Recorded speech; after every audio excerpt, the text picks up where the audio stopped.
ਸ੍ਰੀ ਵਾਹਿਗੁਰੂ ਸਾਹਿਬ ਜੀ।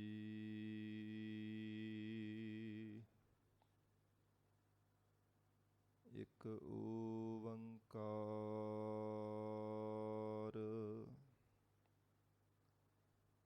ਸਤਿਨਾਮ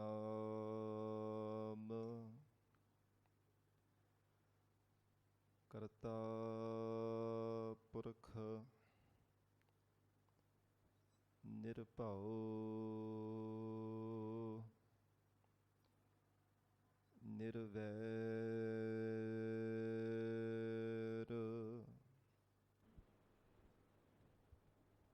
ਅਕਾਲ ਮੂਰਤ ਅਜੂਨੀ ਸੈਭੰ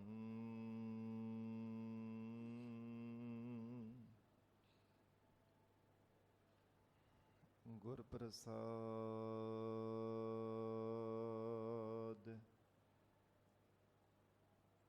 ਜਪ ਆਦਿ ਸਚ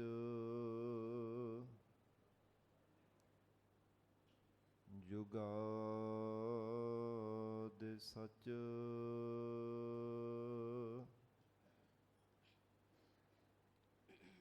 ਹੈ ਭੀ ਸਚ ਨਾਨਕ ਹੋਸੀ ਭੀ ਸਚ।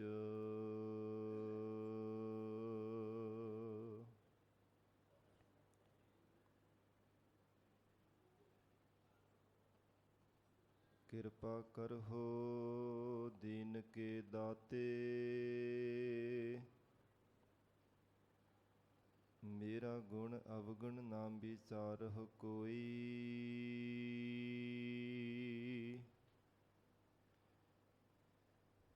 ਮਾਟੀ ਕਾ ਕਿਆ ਧੁਪੈ ਸੁਆਮੀ ਮਾਨਸ ਕੀ ਗਤ ਇਹੀ।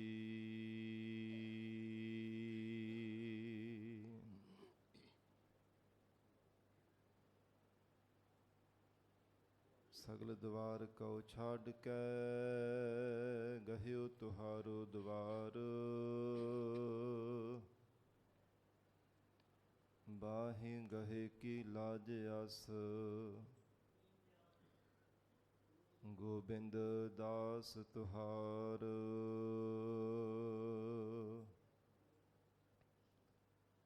ਤੁਮਰੀ ਸਰਣ ਤੁਮਾਰੀ ਆਸਾ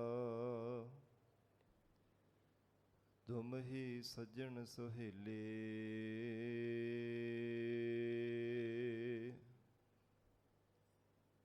ਰਖਹੁ ਰਖਨਹਾਰ ਦਇਆਲਾ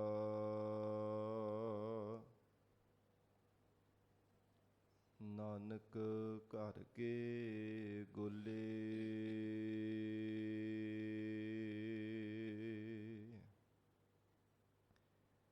ਮੂਕ ਉਚ ਰਹੈ ਸਾਸਤਰ ਖਟ ਪਿੰਗ ਗਿਰਨ ਚੜ ਜਾਏ।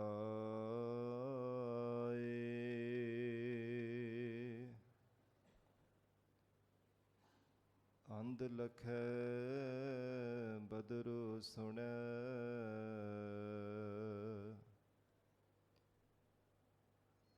ਜੋ ਕਾਲ ਕਿਰਪਾ ਕਰਾਏ।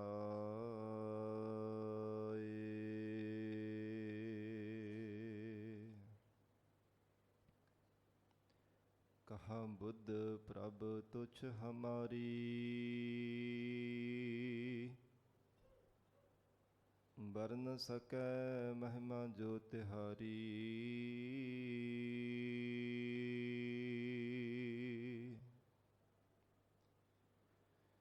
ਹਮ ਨ ਸਕਤ ਕਰ ਸਿਫਤ ਤੁਮਾਰੀ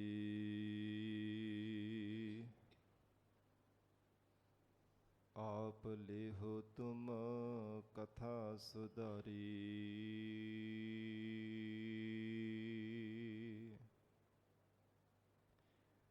ਹਮ ਨ ਸਕਤ ਕਰ ਸਿਫਤ ਤੁਮਾਰੀ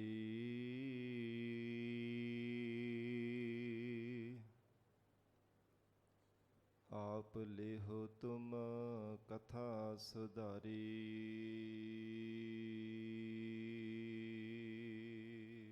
ਸਤਨਾਮ ਸ੍ਰੀ ਵਾਹਿਗੁਰੂ ਸਾਹਿਬ ਜੀਓ। ਆਸਾ ਸ੍ਰੀ ਕਬੀਰ ਜੀਓ ਕੇ ਤੇ ਪਦੇ 8 ਦੋ ਤੁਕੇ 7 ਇੱਕ ਤੁਕਾ 1 ਇੱਕ ਓੰਕਾਰ ਸਤਿਗੁਰ ਪ੍ਰਸਾਦ। ਬਿੰਦ ਤੇ ਜਿਨ ਪਿੰਡ ਕੀਆ ਆਗਨ ਕੁੰਡ ਰਹਾਇਆ। 10 ਮਾਸ ਮਾਤਾ ਉਦਰ ਰਾਖਿਆ ਬਾਹਰ ਲਾਗੀ ਮਾਇਆ। ਪ੍ਰਾਨੀ ਕਾਹੇ ਕੋ ਲੋਭ ਲਾਗੇ ਰਤਨ ਜਨਮ ਖੋਇਆ। ਪੂਰਬ ਜਨਮ ਕਰਮ ਭੂਮ ਬੀਜ ਨਾਹੀ ਬੋਇਆ। ਰਹਾਉ ਬਾਰਿਕ ਤੇ ਬਿਰਧ ਭਇਆ ਹੋ ਨਾ ਸੋ ਹੋਇਆ। ਜਾ ਜਮ ਆਏ ਝੋਟ ਪਕੜੈ ਤਬ ਹੈ ਕਾਹੇ ਰੋਇਆ। ਜੀਵਨ ਕੀ ਆਸ ਕਰਹਿ ਜਮ ਨਿਹਾਰੈ ਸਾਸਾ। ਬਾਜੀਗਰੀ ਸੰਸਾਰ ਕਬੀਰਾ ਚੇਤ ਢਾਲ ਪਾਸਾ। ਬਿੰਦ ਤੇ ਜਿਨ ਪਿੰਡ ਕੀਆ। ਵਾਹਿਗੁਰੂ ਜੀ ਕਾ ਖਾਲਸਾ ਵਾਹਿਗੁਰੂ ਜੀ ਕੀ ਫਤਿਹ। ਪਤਿਤ ਪਾਵਨ ਭਗਤ ਵਛਲ ਅੰਤਰਜਾਮੀ ਕਰੁਣਾ ਨਿਧਾਨ ਗੁਰੂ ਗਰੀਬ ਨਵਾਜ। ਕਲਯੁਗ ਕੇ ਤਾਰਨ ਹਾਰੇ ਸ਼ਬਦ ਗੁਰੂ। ਦਸਾਂ ਹੀ ਪਾਤਸ਼ਾਹੀਆਂ ਕੇ ਆਤਮਿਕ ਸਰੂਪ ਜੁਗੋ ਜੁਗ ਅਟਲ। ਧੰਨ ਧੰਨ ਸਤਿਗੁਰੂ ਸ੍ਰੀ ਗੁਰੂ ਗ੍ਰੰਥ ਸਾਹਿਬ ਮਹਾਰਾਜ ਸੱਚੇ ਪਾਤਸ਼ਾਹ ਜੀ ਦੀ ਪਾਵਨ ਪਵਿੱਤਰ ਹਜ਼ੂਰੀ ਅੰਦਰ ਜੁੜ ਬੈਠੇ ਗੁਰੂ ਖਾਲਸਾ ਸਾਧ ਸੰਗਤ ਜੀਓ। ਸਤਿਗੁਰੂ ਜੀ ਦੀ ਮਹਾਨ ਬਖਸ਼ਿਸ਼ ਦਾ ਸਦਕਾ ਅੰਮ੍ਰਿਤ ਵੇਲੇ ਤੋਂ ਮਹਾਰਾਜ ਸਾਹਿਬ ਜੀ ਦੀ ਪਾਵਨ ਹਜ਼ੂਰੀ ਅੰਦਰ ਦੀਵਾਨ ਸਜੇ ਸਨ। ਸਜੇ ਹੋ ਦੀਵਾਨਾਂ ਅੰਦਰ ਆਪ ਸਰਬੱਤ ਸੰਗਤਾਂ ਹਾਜ਼ਰੀਆਂ ਭਰ ਕੇ ਲਾਹੇ ਪ੍ਰਾਪਤ ਕਰ ਰਹੇ ਹੋ। ਅੰਮ੍ਰਿਤਮਈ ਪਾਵਨ ਗੁਰਬਾਣੀ ਦੇ ਜਾਪ ਰਸ ਭਿੰਨਾ ਗੁਰਬਾਣੀ ਦਾ ਕੀਰਤਨ ਆਪ ਸੰਗਤਾਂ ਨੇ ਸਰਵਣ ਕੀਤਾ ਹੈ। ਆਓ ਸਾਧ ਸੰਗਤ ਜੀ ਹੋਰ ਵੀ ਕੋਈ ਸਮਾਂ ਪਿਆਰ ਸਤਿਕਾਰ ਸਹਿਤ ਗੁਰੂ ਚਰਨਾਂ ਵਿੱਚ ਬੈਠ ਕੇ ਲੜੀਵਾਰ ਗੁਰੂ ਸ਼ਬਦ ਦੇ ਵਿਚਾਰ ਨਾਲ ਜੁੜ ਕੇ ਲਾਹੇ ਪ੍ਰਾਪਤ ਕਰੀਏ। ਵਿਚਾਰ ਦੀ ਪ੍ਰਾਰੰਭਤਾ ਤੋਂ ਪਹਿਲਾਂ ਜ਼ਰੂਰੀ ਹੈ ਮਨ ਨੂੰ ਇਕਾਗਰ ਕਰਨਾ। ਸਰਬੱਤ ਸੰਗਤ ਅਸੀਸ ਬਖਸ਼ਿਸ਼ ਕਰੋ। ਧੰਨ ਸ੍ਰੀ ਗੁਰੂ ਗ੍ਰੰਥ ਸਾਹਿਬ ਮਹਾਰਾਜ ਜੀ ਨੂੰ ਸੀਸ ਝੁਕਾ ਕੇ ਪਿਆਰ ਅਦਬ ਨਾਲ ਉਚਾਰਨ ਕਰੋ। ਜੀ ਕਰੋ ਰਸਨਾ ਪਵਿੱਤਰ। ਸਤਨਾਮ ਸ੍ਰੀ ਵਾਹਿਗੁਰੂ ਸਾਹਿਬ। ਸਤਨਾਮ ਸ੍ਰੀ ਵਾਹਿਗੁਰੂ ਸਾਹਿਬ ਜੀ। ਆਸਾ ਸ੍ਰੀ ਕਬੀਰ ਜੀਓ ਕੇ ਤੇ ਪਦੇ 8 ਦੋ ਤੁਕੇ 7 ਇੱਕ ਤੁਕਾ 1 ਇੱਕ ਓੰਕਾਰ ਸਤਿਗੁਰ ਪ੍ਰਸਾਦ। ਆਸਾ ਰਾਗ ਅੰਦਰ ਭਗਤ ਕਬੀਰ ਸਾਹਿਬ ਜੀ ਦੀ ਰਸਨਾ ਤੋਂ ਉਚਾਰਨ ਕੀਤੇ ਹੋਏ ਪਾਵਨ ਸ਼ਬਦ ਪ੍ਰਾਰੰਭਤਾ ਵਿੱਚ ਉਚਾਰਨ ਕਰ ਰਹੇ ਹਨ। 3-3 ਪਦਿਆਂ ਵਾਲੇ 8 ਸ਼ਬਦ ਹਨ। ਫਿਰ 2-2 ਤੁਕਾਂ ਵਾਲੇ 7 ਸ਼ਬਦ ਹਨ। ਇੱਕ ਤੁਕਾ ਭਾਵ ਇੱਕ ਵੱਡੀ ਪੰਕਤੀ ਇੱਕ ਤੁਕਾ ਕਿਹਾ ਹੈ। ਇੱਕ ਸ਼ਬਦ ਆਵੇਗਾ। ਅਕਾਲ ਪੁਰਖ ਪਰਮੇਸ਼ਰ ਦਾ ਸਭ ਤੋਂ ਪਹਿਲਾਂ ਨਿਰਦੇਸ਼ਕ ਮੰਗਲ ਕੀਤਾ ਗਿਆ ਹੈ। ਇੱਕ ਅਦਵੈਤ ਸਰੂਪ ਹੈ। ਓੰਕਾਰ ਸਰਬ ਜੀਵਾਂ ਦਾ ਪ੍ਰਕਾਸ਼ਕ ਹੈ। ਸਤਿਗੁਰੂ ਜੀ ਦੀ ਕਿਰਪਾ ਦੁਆਰਾ ਉਸ ਪਰਮੇਸ਼ਰ ਦੀ ਪ੍ਰਾਪਤੀ ਹੁੰਦੀ ਹੈ। ਸਤ ਸਦਾ ਰਹਿਣ ਵਾਲਾ ਹੈ, ਗੁਰ ਚੇਤਨ ਸਰੂਪ ਹੈ ਅਤੇ ਪ੍ਰਸਾਦ ਇੱਕ ਰਸ ਰਹਿਣ ਵਾਲਾ ਆਨੰਦ ਸਰੂਪ ਹੈ। ਮਹਾਰਾਜ ਸੱਚੇ ਪਾਤਸ਼ਾਹ ਕਹਿੰਦੇ ਐਸਾ ਸਤ ਚੇਤਨ ਤੇ ਆਨੰਦ ਪਰਮਾਤਮਾ ਅਕਾਲ ਪੁਰਖ ਵਾਹਿਗੁਰੂ ਜੀ ਦਾ ਸਰੂਪ ਹੈ, ਜਿਸ ਨੂੰ ਸਤਿਗੁਰੂ ਜੀ ਦੀ ਕਿਰਪਾ ਦੁਆਰਾ ਪ੍ਰਾਪਤ ਕੀਤਾ ਜਾ ਸਕਦਾ ਹੈ। ਬਿੰਦ ਤੇ ਜਨ ਪਿੰਡ ਕੀਆ। ਸਾਧ ਸੰਗਤ ਜੀ, ਇੱਕ ਲੋਭੀ ਮਨੁੱਖ ਆਪਣਾ ਜੀਵਨ ਅਜਾਈਂ ਬਤੀਤ ਕਰੀ ਜਾ ਰਿਹਾ ਸੀ। ਕੇਵਲ ਸੰਸਾਰ ਦੇ ਧਨ ਪਦਾਰਥਾਂ ਦੇ ਵਿੱਚ ਫਿਰ ਲੋਭ ਦਾ ਗਰਸਿਆ ਹੋਇਆ ਝੂਠ ਬੋਲਦਾ ਸੀ, ਚੋਰੀਆਂ ਕਰਦਾ, ਠੱਗੀਆਂ ਮਾਰਦਾ। ਜਿੱਥੋਂ ਵੀ ਕਿਤਿਓਂ ਪਤਾ ਚੱਲਦਾ ਉੱਥੇ ਪੁੱਜ ਕਰਕੇ ਜਾ ਕੇ ਤੇ ਧਨ ਦੀ ਇਕੱਤਰਤਾ ਕਰਦਾ ਰਹਿੰਦਾ ਸੀ। ਉਸ ਲੋਭ ਵਿੱਚ ਗਰਸੇ ਹੋਏ ਜੀਵ ਨੂੰ ਦੇਖ ਕਰਕੇ ਭਗਤ ਕਬੀਰ ਸਾਹਿਬ ਜੀ ਨੇ ਸ਼ਬਦ ਰਾਹੀਂ ਉਪਦੇਸ਼ ਬਖਸ਼ਿਸ਼ ਕੀਤਾ ਹੈ ਕਿ ਇਹਦਾ ਭਲਾ ਹੋ ਜਾਵੇ। ਪ੍ਰਮਾਤਮਾ ਨੇ ਲੰਬੇਰੇ ਸਮੇਂ ਬਾਅਦ ਮਾਨਸ ਜੀਵਨ ਦੀ ਦਾਤ ਬਖਸ਼ੀ ਹੈ। ਇਸ ਜੀਵ ਦਾ ਭਲਾ ਤਾਂ ਹੋਵੇਗਾ ਜੇ ਸੰਸਾਰ ਦੀ ਮੋਹ ਮਮਤਾ ਤੋਂ ਉਪਰਾਮ ਹੋ ਕੇ ਪਰਮੇਸ਼ਰ ਦਾ ਭਜਨ ਕਰੇਗਾ। ਪਰਮਾਤਮਾ ਦੀ ਬੰਦਗੀ ਕਰਨੀ ਕਰਕੇ ਹੀ ਸੰਸਾਰ ਦੇ ਬੰਧਨਾਂ ਤੋਂ ਆਜ਼ਾਦ ਹੋਇਆ ਜਾ ਸਕਦਾ ਹੈ। ਗਰੀਬ ਨਵਾਜ ਮਹਾਰਾਜ ਸੱਚੇ ਪਾਤਸ਼ਾਹ ਭਗਤ ਰਸਨਾ ਦੁਆਰਾ ਉਚਾਰਨ ਕਰਦੇ ਆ ਕਿ ਹੇ ਪ੍ਰਾਣਾ ਧਾਰੇ ਜੀਵ, ਕਾਦੇ ਵਾਸਤੇ ਤੂੰ ਸੰਸਾਰ ਦੇ ਅੰਦਰ ਲੋਭ ਦੇ ਵਿੱਚ ਲੱਗਾ ਹੋਇਆ। ਪ੍ਰਾਨੀ ਕਾਹੇ ਕਾ ਲੋਭ ਲਾਗੇ, ਰਤਨ ਜਨਮ ਖੋਇਆ। ਇਹ ਰਹਾਉ ਦੀਆਂ ਪੰਕਤੀਆਂ ਵਿੱਚ ਸਮੁੱਚਾ ਭਾਵ ਰੱਖਿਆ ਹੋਇਆ। ਜਦੋਂ ਇਹ ਬਚਨ ਉਚਾਰਨ ਕੀਤਾ ਤੇ ਕਹਿਣ ਲੱਗਾ, ਮਹਾਰਾਜ ਕਿੱਦਾਂ ਮੈਂ ਸੰਸਾਰ ਦੇ ਅੰਦਰ ਲੋਭ ਵਿੱਚ ਗਰਸਿਆ ਹੋਇਆ ਹਾਂ। ਭਗਤ ਕਬੀਰ ਸਾਹਿਬ ਜੀ ਦਾ ਉਪਦੇਸ਼ ਫਿਰ ਸਰਵਣ ਕਰਨ ਲੱਗ ਪਿਆ ਬੜੇ ਧਿਆਨ ਦੇ ਨਾਲ। ਫਿਰ ਜੀਵ ਦੇ ਜਨਮ ਤੋਂ ਲੈ ਕੇ ਮੁੱਢ ਤੋਂ ਲੈ ਕੇ ਭਾਵ ਮਰਨ ਤੱਕ ਸਾਰੀ ਉਹਦੀ ਹਾਲਤ ਕਹਿ ਕਰਕੇ ਦੱਸ ਦਿੱਤੀ ਹੈ ਕਿ ਕਿੱਦਾਂ ਤੇਰਾ ਸੰਸਾਰ ਦੇ ਅੰਦਰ ਜਨਮ ਹੋਇਆ। ਜਨਮ ਤੋਂ ਪਹਿਲਾਂ ਕਿਵੇਂ ਮਾਤਾ ਦੇ ਗਰਭ ਦੇ ਵਿੱਚ ਪੁੱਠਾ ਲਟਕਿਆ ਸਾਂ, ਪਰਮਾਤਮਾ ਦੇ ਚਰਨਾਂ ਵਿੱਚ ਅਰਦਾਸਾਂ ਕਰਦਾ ਸਾਂ। ਮੌਤ ਤੱਕ ਅਜੇ ਤੈਨੂੰ ਪਰਮੇਸ਼ਰ ਚੇਤੇ ਨਹੀਂ ਆਉਂਦਾ ਪਿਆ। ਹੁਣ ਤਾਂ ਪਰਮਾਤਮਾ ਨੂੰ ਚੇਤੇ ਕਰ ਲੈ। ਐਵੇਂ ਸੰਸਾਰ ਦੇ ਅੰਦਰ ਜ਼ਿੰਦਗੀ ਜਿਹੜੀ ਆਪਣੀ ਅਜਾਈਂ ਤੂੰ ਸਾਰੀ ਲੰਘਾ ਦਿੱਤੀ ਹੈ। ਜ਼ਿੰਦਗੀ ਦਾ ਵੱਡਾ ਪੱਖ ਲੰਘ ਚੁੱਕਾ ਹੈ। ਹੋਣੀ ਕਿਤੇ ਰੱਬ ਨੂੰ ਚੇਤੇ ਕਰ ਲੈ, ਹੋਣੀ ਪਰਮਾਤਮਾ ਦਾ ਸਿਮਰਨ ਕਰ ਲਿਆ ਕਰ। ਇਸ ਪ੍ਰਕਾਰ ਹਜੂਰ ਨੇ ਬਖਸ਼ਿਸ਼ ਕੀਤੀ ਹੈ। ਪ੍ਰਾਰੰਭ ਤੋਂ ਪੜੋ ਜੀ। ਬਿੰਦ ਤੇ ਜਨ ਪਿੰਡ ਕੀਆ। ਭਗਤ ਕਬੀਰ ਸਾਹਿਬ ਜੀ ਕਹਿੰਦੇ ਹਨ, ਦੇਖ ਤੇਰਾ ਸਰੀਰ ਰੂਪੀ ਪਿੰਡ ਪਰਮਾਤਮਾ ਨੇ ਬਿੰਦ ਭਾਵ ਬੀਰਜ ਤੋਂ ਪੈਦਾ ਕੀਤਾ ਹੈ। ਧੰਨ ਗੁਰੂ ਅਰਜਨ ਦੇਵ ਸਾਹਿਬ ਸੱਚੇ ਪਾਤਸ਼ਾਹ ਮਹਾਰਾਜ ਜੈਤਸਰੀ ਰਾਗ ਦੀ ਵਾਰ ਅੰਦਰ ਹਜੂਰ ਨੇ ਬਖਸ਼ਿਸ਼ ਕੀਤੀ ਹੈ। ਰਕਤ ਬਿੰਦ ਕਰ ਨਿੰਮਿਆ ਅਗਨ ਉਦਰ ਮੁਝਾਰ। ਕਹਿੰਦੇ ਹਨ ਕਿ ਮਾਤਾ ਦੇ ਗਰਭ ਦੇ ਵਿੱਚ ਇਹ ਜੀਵ ਤੈਨੂੰ ਨਿੰਮਿਆ। ਤੇਰਾ ਸਰੀਰ ਜਿਹੜਾ ਬਣਿਆ ਮਾਤਾ ਦੇ ਗਰਭ ਦੇ ਵਿੱਚ ਪਲਿਆ ਹੈ। ਮਾਤਾ ਦੇ ਰਗਤ ਖੂਨ ਤੇ ਪਿਤਾ ਦੇ ਬਿੰਦ ਤੋਂ ਪਰਮੇਸ਼ਰ ਨੇ ਸ੍ਰਿਸ਼ਟੀ ਦੀ ਇੱਦਾਂ ਦੀ ਮਰਜ਼ਾਦਾ ਬਣਾ ਦਿੱਤੀ ਹੈ ਕਿ ਜੀਵ ਦਾ ਜਿਹੜਾ ਮਾਤਾ ਦੇ ਗਰਭ ਦੇ ਵਿੱਚ ਸਰੀਰ ਪਲਦਾ ਲਗਭਗ 9 ਤੋਂ 10 ਮਹੀਨੇ ਤੱਕ ਮਾਤਾ ਦੇ ਗਰਭ ਦੇ ਵਿੱਚ ਪੁੱਠਾ ਲਟਕਿਆ ਰਹਿੰਦਾ ਹੈ। ਹੁਣ ਸਮਾਂ ਚੇਤੇ ਕਰਵਾ ਰਹੇ ਹੈ ਕਿ ਕਿਵੇਂ ਤੇਰਾ ਸਰੀਰ ਬਣਿਆ, ਜਨਮ ਤੇਰਾ ਕਿੱਦਾਂ ਹੋਇਆ ਤੇ ਮਾਤਾ ਦੇ ਗਰਭ ਦੇ ਵਿੱਚ ਕਿਵੇਂ ਤੇਰਾ ਸਰੀਰ ਪਲਦਾ ਰਿਹਾ ਸੀਗਾ, ਕਿਹਨੇ ਉੱਥੇ ਪਰਵਰਿਸ਼ ਕੀਤੀ ਸੀ। ਪਰਮਾਤਮਾ ਚੇਤੇ ਕਰਾਉਣ ਦੇ ਲਈ ਕਿ ਇਹ ਜੀਵ ਦੇ ਹਿਰਦੇ ਅੰਦਰ ਪਰਮਾਤਮਾ ਦੀ ਯਾਦ ਆ ਜਾਵੇ, ਜਿਹੜਾ ਹਰ ਸਮੇਂ ਸੰਸਾਰ ਦੇ ਧਨ ਪਦਾਰਥਾਂ ਨੂੰ ਹੀ ਚੇਤੇ ਕਰਦਾ ਰਹਿੰਦਾ ਹੈ। ਇਸ ਨੂੰ ਪਰਮੇਸ਼ਰ ਦੀ ਯਾਦ ਆ ਜਾਵੇ ਤੇ ਚਿੱਤ ਵਿੱਚ ਪਰਮਾਤਮਾ ਦਾ ਚਿੰਤਨ ਹੋਣ ਲੱਗ ਪਵੇ। ਕਿਉਂਕਿ ਜਦੋਂ ਤੱਕ ਮਨੁੱਖ ਬੇਸਮਝ ਹੁੰਦਾ ਹੈ, ਉਹ ਭਾਵੇਂ ਮੰਦ ਕਰਮ ਹੀ ਕਰਦਾ ਹੋਵੇ, ਭਾਵੇਂ ਗਲਤ ਰਸਤੇ 'ਤੇ ਤੁਰ ਰਿਹਾ ਹੋਵੇ, ਪਰ ਆਪਣੇ ਆਪ ਨੂੰ ਕਦੇ ਨਹੀਂ ਮੰਨਦਾ ਕਿ ਮੈਂ ਗਲਤ ਰਸਤੇ 'ਤੇ ਤੁਰਿਆ ਜਾ ਰਿਹਾ ਹਾਂ। ਕਦੇ ਨਹੀਂ ਮਨੁੱਖ ਮੰਨਦਾ ਜਦੋਂ ਤੱਕ ਬੇਸਮਝ ਹੁੰਦਾ। ਤੇ ਜਦੋਂ ਸਮਝ ਪੈਂਦੀ ਹੈ ਨਾ, ਤਾਂ ਫਿਰ ਸਹੀ ਰਸਤਾ ਜੀਵਨ ਵਿੱਚ ਧਾਰਨ ਕਰਦਾ।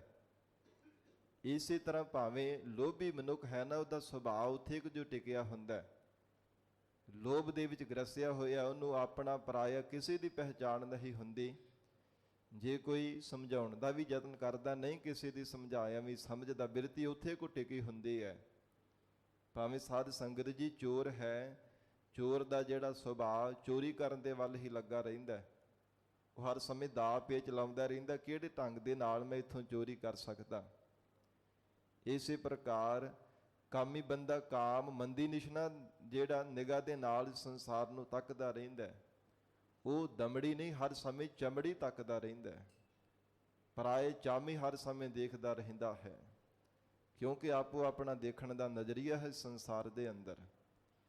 ਔਰ ਇਸ ਪ੍ਰਕਾਰ ਜਦੋਂ ਤੱਕ ਭਾਵੇਂ ਕੋ ਕਾਮੀ ਹੈ, ਕ੍ਰੋਧੀ ਹੈ, ਲੋਭੀ ਹੈ, ਮੋਹ ਦਾ ਗਰਸਿਆ ਹੋਇਆ ਸਰੀਰਾਂ ਦੇ ਬੰਧਨਾਂ ਵਿੱਚ ਬੱਝਾ, ਤੇ ਭਾਵੇਂ ਕੋਈ ਸਿਰੇ ਦਾ ਹੰਕਾਰੀ ਹੋਵੇ, ਜਿੰਨਾ ਚਿਰ ਸਮਝ ਨਹੀਂ ਨਾ ਪੈਂਦੀ, ਗਿਆਨ ਦੀ ਪ੍ਰਾਪਤੀ ਨਹੀਂ ਹੁੰਦੀ, ਉਹਨਾਂ ਚਿਰ ਕਦੇ ਵੀ ਉਹ ਵਿਕਾਰਾਂ ਵਿੱਚ ਗਰਸਿਆ ਹੋਇਆ ਜੀਵ ਨਹੀਂ ਮੰਨਦਾ ਕਿ ਮੈਂ ਗਲਤ ਹਾਂ, ਗਲਤ ਰਸਤੇ ਨੂੰ ਜੀਵਨ ਵਿੱਚ ਧਾਰਨ ਕੀਤਾ ਹੈ। ਜਦ ਸਮਝ ਪੈਂਦੀ ਹੈ ਤਾਂ ਮੰਨਦਾ, ਤਾਂ ਫਿਰ ਮੱਥੇ ਤੇ ਹੱਥ ਮਾਰਦਾ, ਉਹ ਮਨਾ ਕਿਥੇ ਐਵੇਂ ਜ਼ਿੰਦਗੀ ਆਪਣੀ ਅਜਾਈ ਲੰਘਾਈ ਜਾ ਰਿਹਾ ਹੈ। ਜ਼ਿੰਦਗੀ ਦਾ ਵੱਡਾ ਪੱਖ ਤੂੰ ਇਸੇ ਤਰ੍ਹਾਂ ਸੰਸਾਰ ਵਿੱਚ ਬਤੀਤ ਕਰ ਦਿੱਤਾ ਹੈ। ਫਿਰ ਮੱਥੇ ਤੇ ਹੱਥ ਮਾਰਦਾ, ਝੂਰਦਾ ਹੈ। ਕਈ ਵਾਰ ਤਾਂ ਜ਼ਿੰਦਗੀ ਲੰਘ ਜਾਂਦੀ ਹੈ, ਤੇ ਜੇ ਥੋੜ੍ਹੀ ਬਹੁਤੀ ਹੁੰਦੀ ਹੈ ਨਾ, ਫਿਰ ਪ੍ਰਮਾਤਮਾ ਨੂੰ ਚੇਤੇ ਕਰਦਾ ਹਰ ਸਵਾਸ ਦੇ ਨਾਲ, ਕਿ ਰਹਿੰਦਾ ਜੀਵਨ ਮੈਂ ਹੁਣ ਗੁਰੂ ਲੇਖੇ ਲਾ ਦੇਵਾਂ, ਸੇਵਾ ਸਿਮਰਨ ਕਰਕੇ ਪ੍ਰਮਾਤਮਾ ਦਾ ਚਿੰਤਨ ਕਰਕੇ ਜੀਵਨ ਦੀ ਸਫਲਤਾ ਬਣਾ ਲਵਾਂ। ਇਸ ਪ੍ਰਕਾਰ ਜਦੋਂ ਸਮਝ ਪੈਂਦੀ ਹੈ, ਪਰ ਸਾਧ ਸੰਗਤ ਜੀ ਬੇਸਮਝ ਹੋਣੇ ਕਰਕੇ ਕਦੇ ਨਹੀਂ ਮਨੁੱਖ ਕਹਿੰਦਾ ਕਿ ਮੈਂ ਗਲਤ ਹਾਂ। ਅੱਗੋਂ ਹੰਕਾਰ ਦੀਆਂ ਡੀਂਗਾਂ ਮਾਰਦਾ, ਕਈ ਕੇ ਦਾਅਵੇ ਕਰ ਕਰਕੇ ਦੱਸਦਾ ਕਿ ਨਹੀਂ ਮੈਂ ਇਸ ਪੱਖ ਤੋਂ ਵੀ ਸਹੀ ਹਾਂ, ਇਸ ਐਂਗਲ ਤੋਂ ਵੀ ਸਹੀ ਹਾਂ। ਇਉਂ ਕਈ ਆਪਣੇ ਪੱਖ ਜਤਾ ਕਰਕੇ ਬਾਰ-ਬਾਰ ਯਤਨ ਕਰਦਾ ਰਹਿੰਦਾ। ਜਦੋਂ ਗੁਰੂ ਕਿਰਪਾ ਹੋਵੇ, ਜੀਵਨ ਦੇ ਅੰਦਰ ਚੰਗੀ ਸੰਗਤ ਮਿਲ ਜਾਵੇ, ਸਾਧ ਸੰਗਤ ਜੀ ਗਿਆਨਵਾਨ ਪੁਰਖਾਂ ਦੀ ਸੰਗਤ ਮਿਲੇ, ਤਾਂ ਜੀਵ ਨੂੰ ਸਮਝ ਪੈਂਦੀ ਹੈ। ਨਹੀਂ ਤਾਂ ਜਿੱਦਾਂ ਦੀ ਸੰਗਤ ਕਰਦਾ ਰਹਿੰਦਾ, ਸੁਭਾਵਕ ਹੀ ਉੱਦਾਂ ਦਾ ਰੰਗ ਚੜ੍ਹਦਾ ਰਹਿੰਦਾ। ਉਹ ਫਿਰ ਰੰਗ ਇੰਨਾ ਜ਼ਿਆਦਾ ਪਰਪੱਕ ਹੋ ਜਾਂਦਾ ਕਿ ਉਹਨੂੰ ਲਾਉਣਾ ਬੜਾ ਔਖਾ ਹੋ ਜਾਂਦਾ, ਬੜਾ ਕਠਿਨ ਹੋ ਜਾਂਦਾ। ਜਿਹੜਾ ਮਾੜੀ ਸੰਗਤ ਦਾ ਰੰਗ ਚੜ੍ਹਿਆ ਹੁੰਦਾ, ਵਿਕਾਰਾਂ ਦਾ, ਔਗਣਾਂ ਦਾ, ਪਾਪ ਕਰਮਾਂ ਦਾ ਰੰਗ ਚੜ੍ਹਿਆ ਹੁੰਦਾ, ਉਹ ਬੜਾ ਕਠਿਨ ਹੋ ਜਾਂਦਾ ਉਸ ਨੂੰ ਹਿਰਦੇ ਰੂਪ ਕੱਪੜੇ ਤੋਂ ਲਾਉਣਾ। ਹਰ ਸਮੇਂ ਬੁੱਧੀ ਉਸੇ ਤਰ੍ਹਾਂ ਹੀ ਸੰਸਾਰ ਦੇ ਮੰਦ ਕਰਮਾਂ ਦੇ ਵਿੱਚ ਹੀ ਪਕੜ ਬਣਾ ਕਰਕੇ ਰੱਖਦੇ ਹੈ। ਮਹਾਰਾਜ ਸਤਿਗੁਰੂ ਜੀ ਭਗਤ ਕਬੀਰ ਸਾਹਿਬ ਜੀ ਰਸਨਾ ਤੋਂ ਉਚਾਰਨ ਕਰ ਰਹੇ ਹੈ। ਹਜੂਰ ਕਹਿੰਦੇ ਨੇ, ਬਿੰਦ ਤੇ ਜਿਨ ਪਿੰਡ ਕੀਆ, ਹੇ ਪ੍ਰਾਣਾ ਧਾਰੀ ਜੀਵਾ, ਜਿਸ ਪਰਮਾਤਮਾ ਨੇ ਬਿੰਦ ਬੀਰਜ ਤੋਂ ਤੇਰੇ ਸਰੀਰ ਰੂਪੀ ਪਿੰਡ ਨੂੰ ਤਿਆਰ ਕੀਤਾ ਹੈ, ਆਗਨ ਕੁੰਡ ਰਹਾਇਆ, ਫਿਰ ਮਾਤਾ ਦੇ ਗਰਭ ਰੂਪ ਕੁੰਡ ਦੇ ਵਿੱਚ ਅਗਨ ਤੋਂ ਵੀ ਰਹਾਇਆ, ਭਾਵ ਕੇ ਤੇਰੀ ਰੱਖਿਆ ਕੀਤੀ ਹੈ। ਤੈਨੂੰ ਥੋੜਾ ਜਿੰਨਾ ਵੀ ਸੇਕ ਨਹੀਂ ਲੱਗਣ ਦੇਣ ਦਿੱਤਾ। ਐਸਾ ਉਹ ਪਰਮੇਸ਼ਰ ਹੈ, ਪਰਵਰਿਸ਼ ਕਰਨ ਵਾਲਾ, ਪਾਲਣਾ ਕਰਨ ਵਾਲਾ ਪਰਮਾਤਮਾ। ਥੋੜਾ ਜਿੰਨਾ ਵੀ ਤੈਨੂੰ ਸੇਕ ਨਹੀਂ ਲੱਗਣ ਦਿੱਤਾ। ਰੋੜਾਂ ਵਰਗੇ ਕਿੰਨੇ ਕਠੋਰ ਪਦਾਰਥ ਵੀ ਭਾਵੇਂ ਤੇਰੀ ਮਾਂ ਚੱਬਦੀ ਸੀ, ਪਰ ਉਹ ਵੀ ਭਸਮ ਹੋ ਜਾਂਦੇ ਸਨ ਜਠਰਾ ਅਗਨੀ ਦੇ ਨਾਲ। ਜਠਰਾ ਅਗਨੀ ਦੀ ਸਾਧ ਸੰਗਤ ਜੀ, ਕਠੋਰ ਪਦਾਰਥਾਂ ਨੂੰ ਵੀ ਕਈ ਵਾਰ ਸਖਤ ਪਦਾਰਥ ਖਾਧੇ ਜਾਂਦੇ ਆ ਨਾ, ਪਰ ਪੇਟ ਦੇ ਵਿੱਚ ਜਾ ਕੇ ਉਹ ਸਾਰੇ ਭਸਮ ਹੋ ਜਾਂਦੇ ਹੈ। ਮਹਾਰਾਜ ਕਹਿੰਦੇ ਹਨ, ਪ੍ਰਮਾਤਮਾ ਨੇ ਦੇਖ ਤੇਰੀ ਪਰਵਰਿਸ਼ ਕਿਸ ਢੰਗ ਦੇ ਨਾਲ ਕੀਤੀ ਹੈ। ਫੁੱਲ ਤੋਂ ਵੀ ਕੋਮਲ ਜਿਹਾ ਤੇਰਾ ਸਰੀਰ ਸੀਗਾ, ਫੁੱਲ ਤੋਂ ਵੀ, ਪਰ ਥੋੜੀ ਜਿੰਨੀ ਵੀ ਤੈਨੂੰ ਆਂਚ ਨਹੀਂ ਆ, ਉੱਥੇ ਕਿਹੜੀ ਸ਼ਕਤੀ ਨੇ ਕੰਮ ਕੀਤਾ? ਪਰਮਾਤਮਾ ਦੇ ਸਿਮਰਨ ਦੀ ਸ਼ਕਤੀ ਨੇ। ਪਰਮਾਤਮਾ ਨੇ ਆਪ ਹਰ ਦੇਖ ਕਰਕੇ ਤੇਰੀ ਰੱਖਿਆ ਕੀਤੀ ਹੈ। ਤਾਂ ਹੀ ਧੰਨ ਗੁਰੂ ਅਮਰਦਾਸ ਸਾਹਿਬ ਸੱਚੇ ਪਾਤਸ਼ਾਹ ਜੀ ਨੇ ਉਚਾਰਨ ਕੀਤਾ, ਮਾਤਾ ਕੇ ਉਦਰ ਮਹਿ ਪ੍ਰਤਪਾਲ ਕਰੇ, ਸੋ ਕਿਉ ਮਨਹੁ ਵਿਸਾਰੀਐ। ਮਨਹੁ ਕਿਉ ਵਿਸਾਰੀਐ ਏਵਟ ਦਾਤਾ, ਜੇ ਅਗਨ ਮਹਿ ਆਹਾਰ ਪਹੁੰਚਾਵੇ। ਮਹਾਰਾਜ ਕਹਿੰਦੇ, ਉਸ ਪਰਮੇਸ਼ਰ ਸ਼੍ਰੋਮਣੀ ਦਾਤੇ ਨੂੰ ਕਾਹਦੇ ਵਾਸਤੇ ਵਿਸਾਰਨਾ? ਕਿਉਂ ਵਿਸਾਰੀ ਬੈਠਾ ਹੈ ਮਨਾ?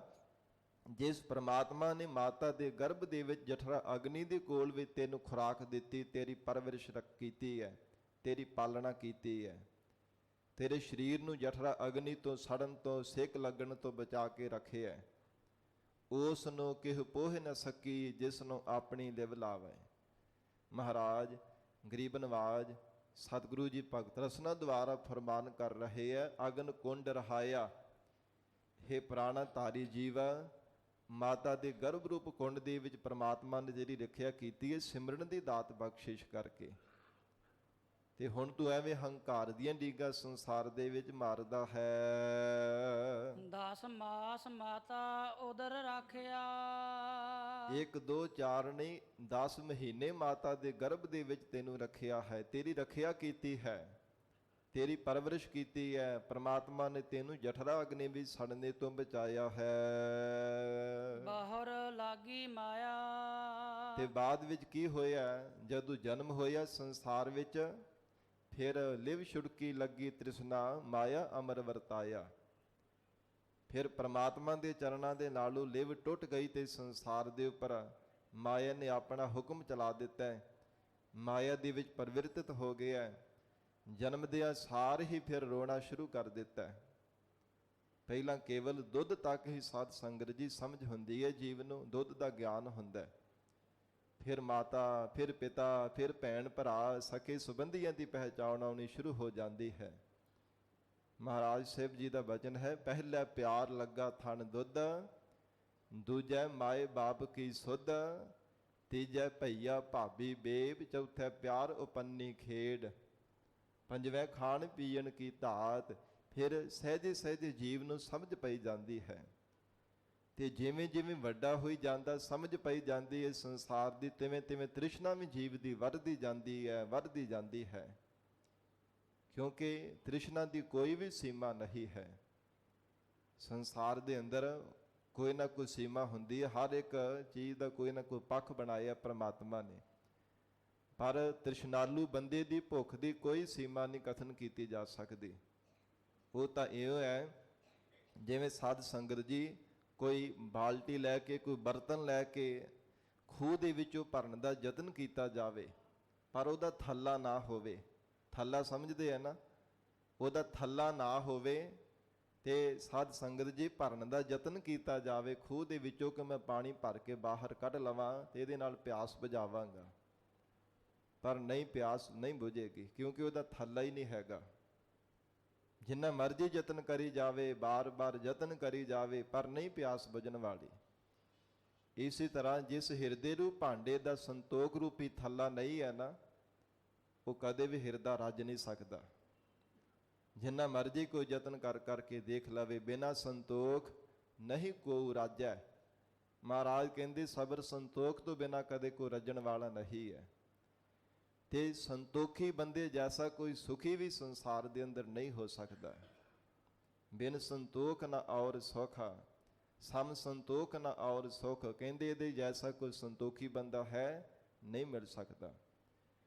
ਪਰਮਾਤਮਾ ਨੇ ਜਿਨ੍ਹਾਂ ਦੇ ਹਿਰਦੇ ਅੰਦਰ ਸਬਰ ਸੰਤੋਖ ਦੀ ਦਾਤ ਬਖਸ਼ੀ ਹੈ, ਉਹਨਾਂ ਦਾ ਹਿਰਦਾ ਸ਼ਾਂਤ ਰਹਿੰਦਾ ਹੈ, ਪਰਮਾਤਮਾ ਦਾ ਸਿਮਰਨ ਕਰਦੇ ਹਨ, ਉਹ ਗੁਰਮੁਖ ਪਿਆਰੇ ਵਾਹਿਗੁਰੂ ਜੀ ਦੀ ਯਾਦ ਵਿੱਚ ਜੁੜੇ ਰਹਿੰਦੇ ਹੈ, ਹਰ ਸਮੇਂ ਪਰਮਾਤਮਾ ਦਾ ਸ਼ੁਕਰ ਕਰਦੇ ਹਨ।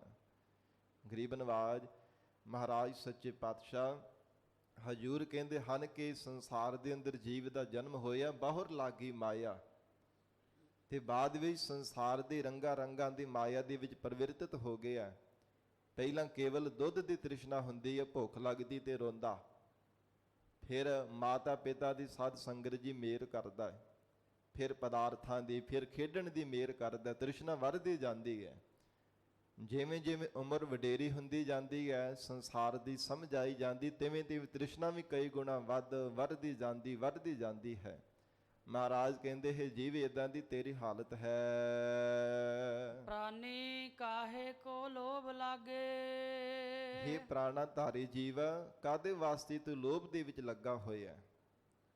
ਕਿਸ ਲਈ ਤੂੰ ਲੋਭੀ ਬਣ ਕੇ ਸੰਸਾਰ ਦੇ ਅੰਦਰ ਦਰ ਦਰ ਤੇ ਮੁਤਾਜ ਹੁੰਦਾ ਪਿਆ? ਕਿਉਂਕਿ ਸਾਧ ਸੰਗਤ ਜੀ, ਲੋਭੀ ਬੰਦੇ ਦਾ ਕੋਈ ਧਰਮ ਨਹੀਂ ਕਦੇ ਹੋਇਆ ਕਰਦਾ।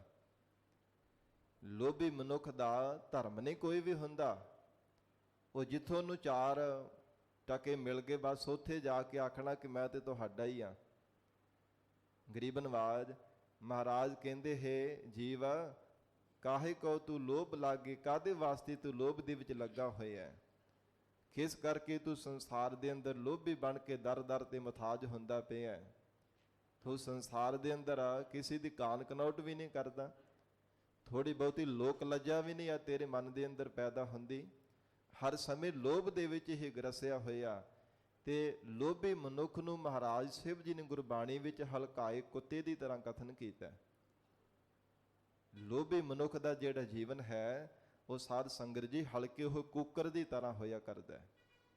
ਗਰੀਬ ਨਵਾਜ ਮਹਾਰਾਜ ਸਤਿਗੁਰੂ ਸੱਚੇ ਪਾਤਸ਼ਾਹ ਮਹਾਰਾਜ ਸਾਹਿਬ ਜੀ ਕਹਿੰਦੇ ਹਨ ਕਿ ਜਿਵੇਂ ਹਲਕਾਇਆ ਕੁੱਤਾ ਆਪਣੇ ਤੇ ਪਰਾਏ ਦੀ ਪਹਿਚਾਣ ਨਹੀਂ ਨਾ ਕਰਦਾ, ਆਪਣੇ ਨੂੰ ਕੱਟਣ ਤੋਂ ਗੁਰੇਜ਼ ਨਹੀਂ ਕਰਦਾ। ਜਿਸ ਮਾਲਕ ਨੇ ਪਾਲਿਆ ਹੁੰਦਾ ਉਹਨੂੰ ਵੀ ਕੱਟਣ ਤੋਂ ਫਿਰ ਸਾਧ ਸੰਗਤ ਜੀ ਪਿੱਛੇ ਨਹੀਂ ਹਟਦਾ। ਇਦਾਂ ਕਹਿੰਦੇ ਲੋਭੀ ਬੰਦੇ ਦਾ ਜੀਵਨ ਬਣ ਜਾਂਦਾ, ਸਾਰਿਆਂ ਦੀ ਛਿੱਲ ਲਾਉਣੀ ਸ਼ੁਰੂ ਕਰ ਦਿੰਦਾ, ਨਾ ਆਪਣਾ ਤੇ ਨਾ ਪਰਾਇਆ ਨੂੰ ਦਿਸਦਾ। ਮਹਾਰਾਜ ਗਰੀਬ ਨਵਾਜ ਸਤਿਗੁਰੂ ਸੱਚੇ ਪਾਤਸ਼ਾਹ ਕਹਿੰਦੇ ਪ੍ਰਾਨੀ ਕਾਹੇ ਕੋ ਲੋਭ ਲਾਗੇ, ਕਿਸ ਵਾਸਤੇ ਤੂੰ ਲੋਭ ਦੇ ਵਿੱਚ ਗਰਸਿਆ ਹੋਇਆ ਹੈ? ਰਤਨ ਜਨਮ ਖੋਇਆ। ਰਤਨਾਂ ਦੀ ਤਰ੍ਹਾਂ ਪਰਮਾਤਮਾ ਨੇ ਅਮੋਲਕ ਮਨੁੱਖਾ ਜਨਮ ਦਿੱਤਾ ਹੈ ਤੇ ਲੋਭ ਦੇ ਵਿੱਚ ਲੱਗ ਕੇ ਤੂੰ ਅਜਾਈ ਭਾਵ ਸੰਸਾਰ ਦੇ ਅੰਦਰ ਅਕਾਰਤ ਹੀ ਇਸ ਨੂੰ ਖੋ ਦਿੱਤਾ, ਗਵਾ ਦਿੱਤਾ ਹੈ।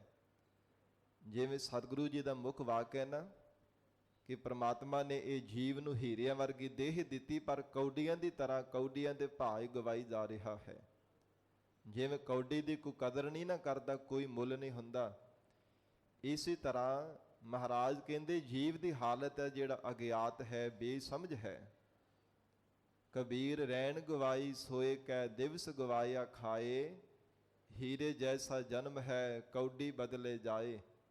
ਇਹ ਕੌਡੀਆਂ ਦੇ ਭਾਅ ਗਵਾ ਰਿਹਾ ਹੈ। ਦਿਨੇ ਗੱਲਾਂ ਬਾਤਾਂ ਕਰ ਲੀਆਂ, ਖਾ ਲਿਆ, ਪੀ ਲਿਆ, ਨਿੰਦਿਆ ਚੁਗਲੀਆਂ ਕਰ ਲੀਆਂ ਤੇ ਰਾਤ ਦੇ ਸਮੇਂ ਸੌਂ ਕੇ ਗਵਾ ਲਿਆ। ਬਸ ਇਸੇ ਨੂੰ ਕਹਿੰਦਾ ਕਿ ਅਸਲ ਜ਼ਿੰਦਗੀ ਹੈ, ਇਹੋ ਜ਼ਿੰਦਗੀ ਦਾ ਸੁੱਖ ਹੈ। ਮਹਾਰਾਜ ਸਤਿਗੁਰੂ ਸੱਚੇ ਪਾਤਸ਼ਾਹ ਜੀ ਨੇ ਉਚਾਰਨ ਕੀਤਾ ਰਤਨ ਜਨਮ ਖੋਇਆ। ਬੜਾ ਰਤਨਾਂ ਦੀ ਤਰ੍ਹਾਂ ਅਮੋਲਕ ਪਰਮਾਤਮਾ ਨੇ ਜਨਮ ਦਿੱਤਾ। ਕਿਉਂ ਅਮੋਲਕ ਹੈ? ਕਿਉਂਕਿ ਸਾਧ ਸੰਗਤ ਜੀ ਕਈ ਜਨਮ ਪਏ ਕੀਟ ਪਤੰਗਾ, ਕਈ ਜਨਮ ਗਜ ਮੀਨ ਕੁਰੰਗਾ, ਕਈ ਜਨਮ ਪੰਖੀ ਸਰਪ ਹੋਇਓ, ਕਈ ਜਨਮ ਹੈਵਰ ਬ੍ਰਿਖ ਜੋਇਓ। ਪਤਾ ਨਹੀਂ ਕਿੰਨੇ ਕਿੰਨੇ ਜਨਮ ਕੀੜਿਆਂ, ਹਾਥੀਆਂ, ਪਤੰਗੀਆਂ ਦੀਆਂ ਜੂਨਾਂ ਵਿੱਚ ਪੈ ਕੇ ਆਇਆ। ਇੱਕ ਇੱਕ ਜੂਨ ਦੇ ਵਿੱਚ ਪਤਾ ਨਹੀਂ ਕਿੰਨੇ ਕਿੰਨੇ ਜਨਮ ਧਾਰਨ ਕੀਤੇ ਸਨ ਤੇ ਆਇਆ ਕਦੋਂ ਦਾ ਸੰਸਾਰ ਵਿੱਚ ਕੋਈ ਪਤਾ ਨਹੀਂ ਹੈ। ਸਤਿਗੁਰੂ ਜੀ ਨੂੰ ਬੇਨਤੀ ਕਰਕੇ ਪੁੱਛੀਏ, ਮਹਾਰਾਜ ਦੱਸਦੇ ਹੈ ਕਹਿ ਨਾਨਕ ਸ੍ਰਿਸ਼ਟ ਕਾ ਮੂਲ ਰਚਿਆ, ਜੋਤ ਰਾਖੀ ਤਾ ਤੂੰ ਜਗ ਮਹਿ ਆਇਆ। ਤੇ ਅਜੇ ਤੱਕ ਸੰਸਾਰ ਦੇ ਬੰਧਨਾਂ ਦੇ ਵਿੱਚ ਹੀ ਗਰਸਿਆ ਹੋਇਆ। ਕਦੇ ਸਰੀਰਾਂ ਦੇ ਨਾਲ ਮੋਹ ਕਰਦਾ ਤੇ ਕਦੇ ਪਦਾਰਥਾਂ ਦੇ ਨਾਲ ਮੇਰ ਤੇਰ ਕਰਦਾ, ਮਮਤਾ ਕਰਦਾ ਰਹਿੰਦਾ। ਇੱਥੋਂ ਤੱਕ ਕਿ ਮਹਾਰਾਜ ਕਹਿੰਦੇ ਜੀਵ ਜਿਹੜਾ ਇਹ ਕੇਵਲ ਹਰ ਸਮੇਂ ਸੰਸਾਰ ਵਿੱਚ ਸੀਮਿਤ ਰਹਿੰਦਾ। ਭਾਈ ਗੁਰਦਾਸ ਸਾਹਿਬ ਜੀ ਨੇ ਬਚਨ ਕਹੇ ਹਨ ਚਿਰੰਕਾਲ ਮਾਨਸ ਜਨਮ ਅਮੋਲ ਪਾਇਓ, ਸਫਲ ਜਨਮ ਗੁਰ ਚਰਨ ਸ਼ਰਨ ਕੈ। ਬੜੇ ਚਿਰਾਂ ਬਾਅਦ ਇਹ ਮਨੁੱਖਾ ਜਾਮਾ ਪ੍ਰਾਪਤ ਹੋਇਆ। ਹੇ ਜੀਵ, ਇਹਨੂੰ ਸਫਲਿਆਂ ਕਰਨਾ ਹੈ ਤਾਂ ਗੁਰੂ ਸ਼ਰਨ ਧਾਰਨ ਕਰ। ਮਨ ਬਾਣੀ ਸਰੀਰ ਕਰਕੇ ਗੁਰੂ ਵਾਲਾ ਬਣ ਜਾਏ। ਸਤਿਗੁਰੂ ਜੀ ਕਿਰਪਾ ਕਰਨਗੇ, ਅੰਮ੍ਰਿਤਮਈ ਨਿਗਾਹ ਤੇਰੇ ਉੱਪਰ ਪਾ ਦੇਣਗੇ, ਤੇਰਾ ਭਲਾ ਹੋ ਜਾਵੇਗਾ। ਸਤਿਗੁਰੂ ਜੀ ਦੀ ਕਿਰਪਾ ਦੁਆਰਾ ਹੀ ਤੇਰਾ ਜੰਮਣ ਮਰਨ ਤੋਂ ਖਹਿੜਾ ਛੁੱਟੇਗਾ। ਗੁਰੂ ਕਿਰਪਾ ਤੋਂ ਬਿਨਾ ਕਦਾਚਿਤ ਵੀ ਸੰਸਾਰ ਦੇ ਬੰਧਨਾਂ ਤੋਂ ਆਜ਼ਾਦ ਨਹੀਂ ਹੋ ਸਕਦਾ। ਕਿਉਂਕਿ ਸਤਿਗੁਰ ਸਿੱਖ ਕੇ ਬੰਧਨ ਕਾਟੈ, ਗੁਰ ਕਾ ਸਿੱਖ ਬੇਕਾਰ ਤੇ ਹਟੈ। ਗਰੀਬ ਨਵਾਜ ਸਤਿਗੁਰੂ ਜੀ ਬੰਧਨਾਂ ਨੂੰ ਕੱਟਣ ਦੇ ਸਮਰੱਥ ਹਨ। ਹੋਰ ਕੋਈ ਵੀ ਦੁਨੀਆ ਦਾ ਸਾਧਨ ਬੰਧਨਾਂ ਤੋਂ ਆਜ਼ਾਦ ਨਹੀਂ ਕਰਾ ਸਕਦਾ। ਭਗਤ ਕਬੀਰ ਸਾਹਿਬ ਜੀ ਦੀ ਰਸਨਾ ਤੋਂ ਮਹਾਰਾਜ ਬਖਸ਼ਿਸ਼ ਕਰ ਰਹੇ ਹੈ। ਹੇ ਪ੍ਰਾਣਾ ਧਾਰੇ ਜੀਵ, ਰਤਨ ਜਨਮ ਖੋਇਆ। ਬੜਾ ਅਮੋਲਕ ਜਨਮ ਪ੍ਰਮਾਤਮਾ ਨੇ ਦਿੱਤਾ ਸੀ, ਪਰ ਤੂੰ ਕੌਡੀਆਂ ਦੇ ਭਾਅ ਗਵਾ ਦਿੱਤਾ, ਕੋਈ ਕਦਰ ਨਹੀਂ ਕੀਤੀ ਇਸ ਜਨਮ ਦੀ। ਕਿੰਨਾ ਅਮੋਲਕ ਪ੍ਰਮਾਤਮਾ ਨੇ ਤੈਨੂੰ ਜਨਮ ਦਿੱਤਾ। ਜਿਵੇਂ ਕਿਸੇ ਨੂੰ ਰਤਨ ਮਿਲਿਆ ਹੋਵੇ, ਸਾਧ ਸੰਗਤ ਜੀ ਉਹਦੀ ਪਹਿਚਾਣ ਹੀ ਨਾ ਹੋਵੇ ਤੇ ਉਹਦੀ ਕਦਰ ਥੋੜਾ ਕਰਦਾ। ਬੇਸਮਝ ਮਨੁੱਖ, ਪਾਰਖੂ ਨੂੰ ਪਤਾ ਹੁੰਦਾ ਕਿ ਰਤਨ ਦੀ ਕੀ ਕੀਮਤ ਹੈ, ਕਿੰਨੀ ਅਮੋਲਕ ਦਾਤ ਹੈ। ਇਸੇ ਪ੍ਰਕਾਰ ਜੇਕਰ ਸਾਧ ਸੰਗਤ ਜੀ ਪਾਰਸ ਕਿਸੇ ਨੂੰ ਮਿਲ ਜਾਵੇ, ਬੇਸਮਝ ਮਨੁੱਖ ਨੂੰ ਪੱਥਰ ਜਾਣ ਕਰਕੇ ਸੁੱਟ ਦਿੰਦਾ, ਉਹਦੀ ਕਦਰ ਨਹੀਂ ਕਰਦਾ। ਪਰ ਜੇ ਪਾਰਖੂ ਦੇ ਹੱਥੋਂ ਪਾਰਸ ਦੀ ਵੱਟੀ ਲੱਗ ਜਾਵੇ ਉਹਦੇ ਤੋਂ ਬਹੁਤ ਲਾਭ ਲੈ ਲੈਂਦਾ ਹੈ, ਬੜਾ ਉਹਦੇ ਤੋਂ ਸਾਧ ਸੰਗਤ ਜੀ ਸੁਖ ਲੈਂਦਾ ਹੈ। ਇਸੇ ਤਰ੍ਹਾਂ ਪ੍ਰਮਾਤਮਾ ਨੇ ਅਮੋਲਕ ਜੀਵਨ ਮਨੁੱਖਾ ਜਾਮਾ ਬਖਸ਼ਿਸ਼ ਕੀਤਾ, ਰਤਨਾਂ ਦੀ ਤਰ੍ਹਾਂ ਕਹਿ ਲਓ, ਹੀਰਿਆਂ ਵਰਗਾ ਕਹਿ ਲਓ, ਪਾਰਸ ਦੀ ਤਰ੍ਹਾਂ ਆਖ ਲਓ। ਇੱਕ ਇੱਕ ਪੱਖੀ ਦ੍ਰਿਸ਼ਟਾਂਤ ਹਨ ਜਿਨ੍ਹਾਂ ਨੂੰ ਪ੍ਰਮਾਤਮਾ ਨੇ ਸੋਝੀ ਬਖਸ਼ੀ ਹੈ ਨਾ, ਉਹ ਸਾਧ ਸੰਗਤ ਜੀ ਭਜਨ ਬੰਦਗੀ ਕਰਕੇ ਇਹ ਮਨੁੱਖਾ ਸਰੀਰ ਤੋਂ ਬੜਾ ਲਾਭ ਲੈ ਲੈਂਦੇ ਹਨ।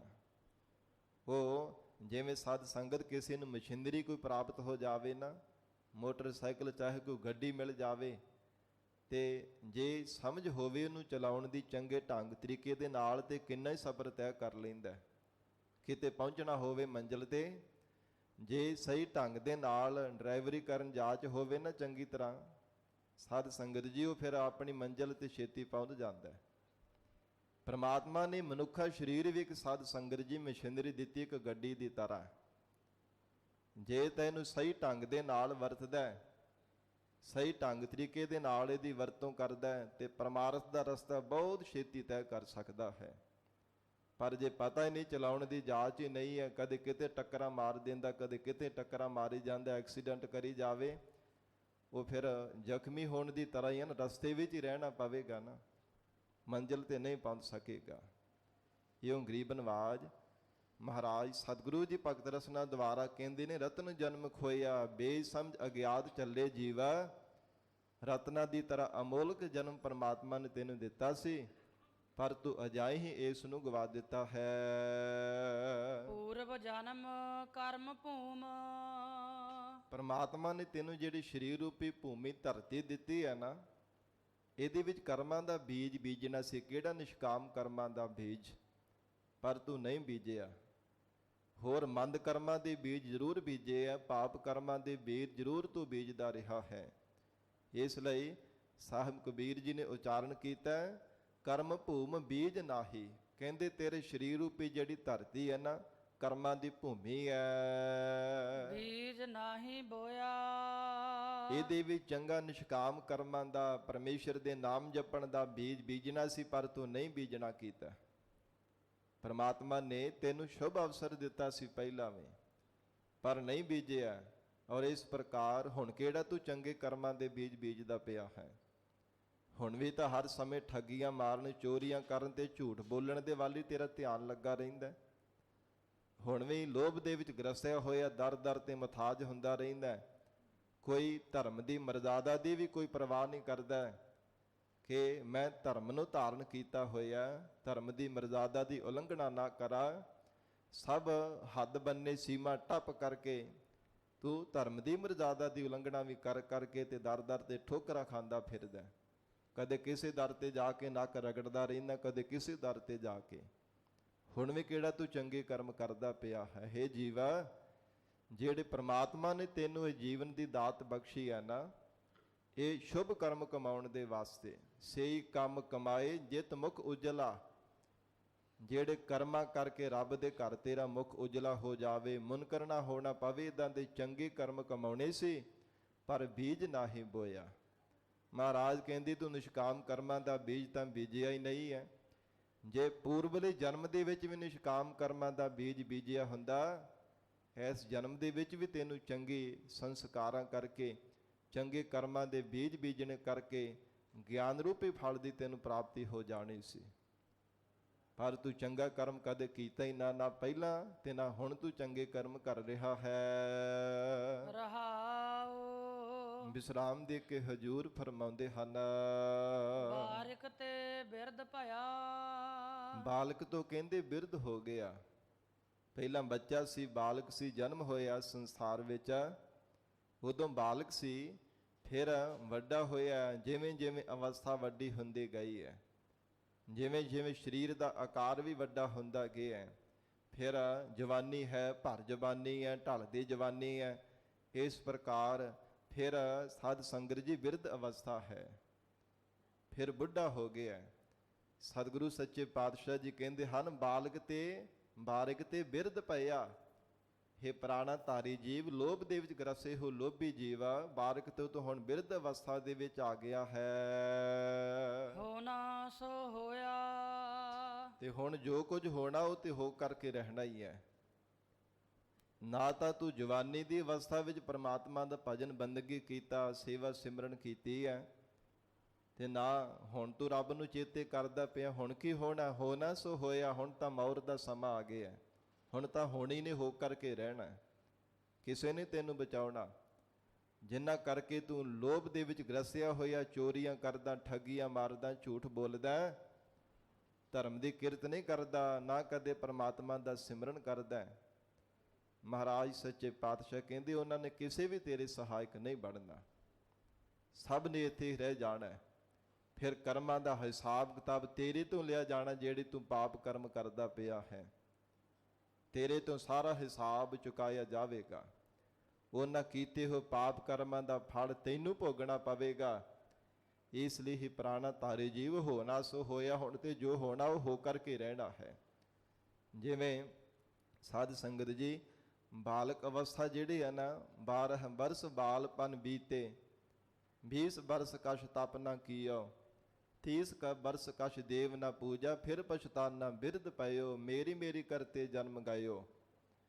ਇਹ ਮੈਂ ਮੇਰੀ ਕਰਦਿਆਂ ਹੋਏ ਆਪਣੀ ਜ਼ਿੰਦਗੀ ਲੰਘਾ ਦਿੱਤੀ ਹੈ। ਖੱਟਿਆ ਕੀ ਇਸ ਸੰਸਾਰ ਵਿੱਚ ਆ ਕੇ?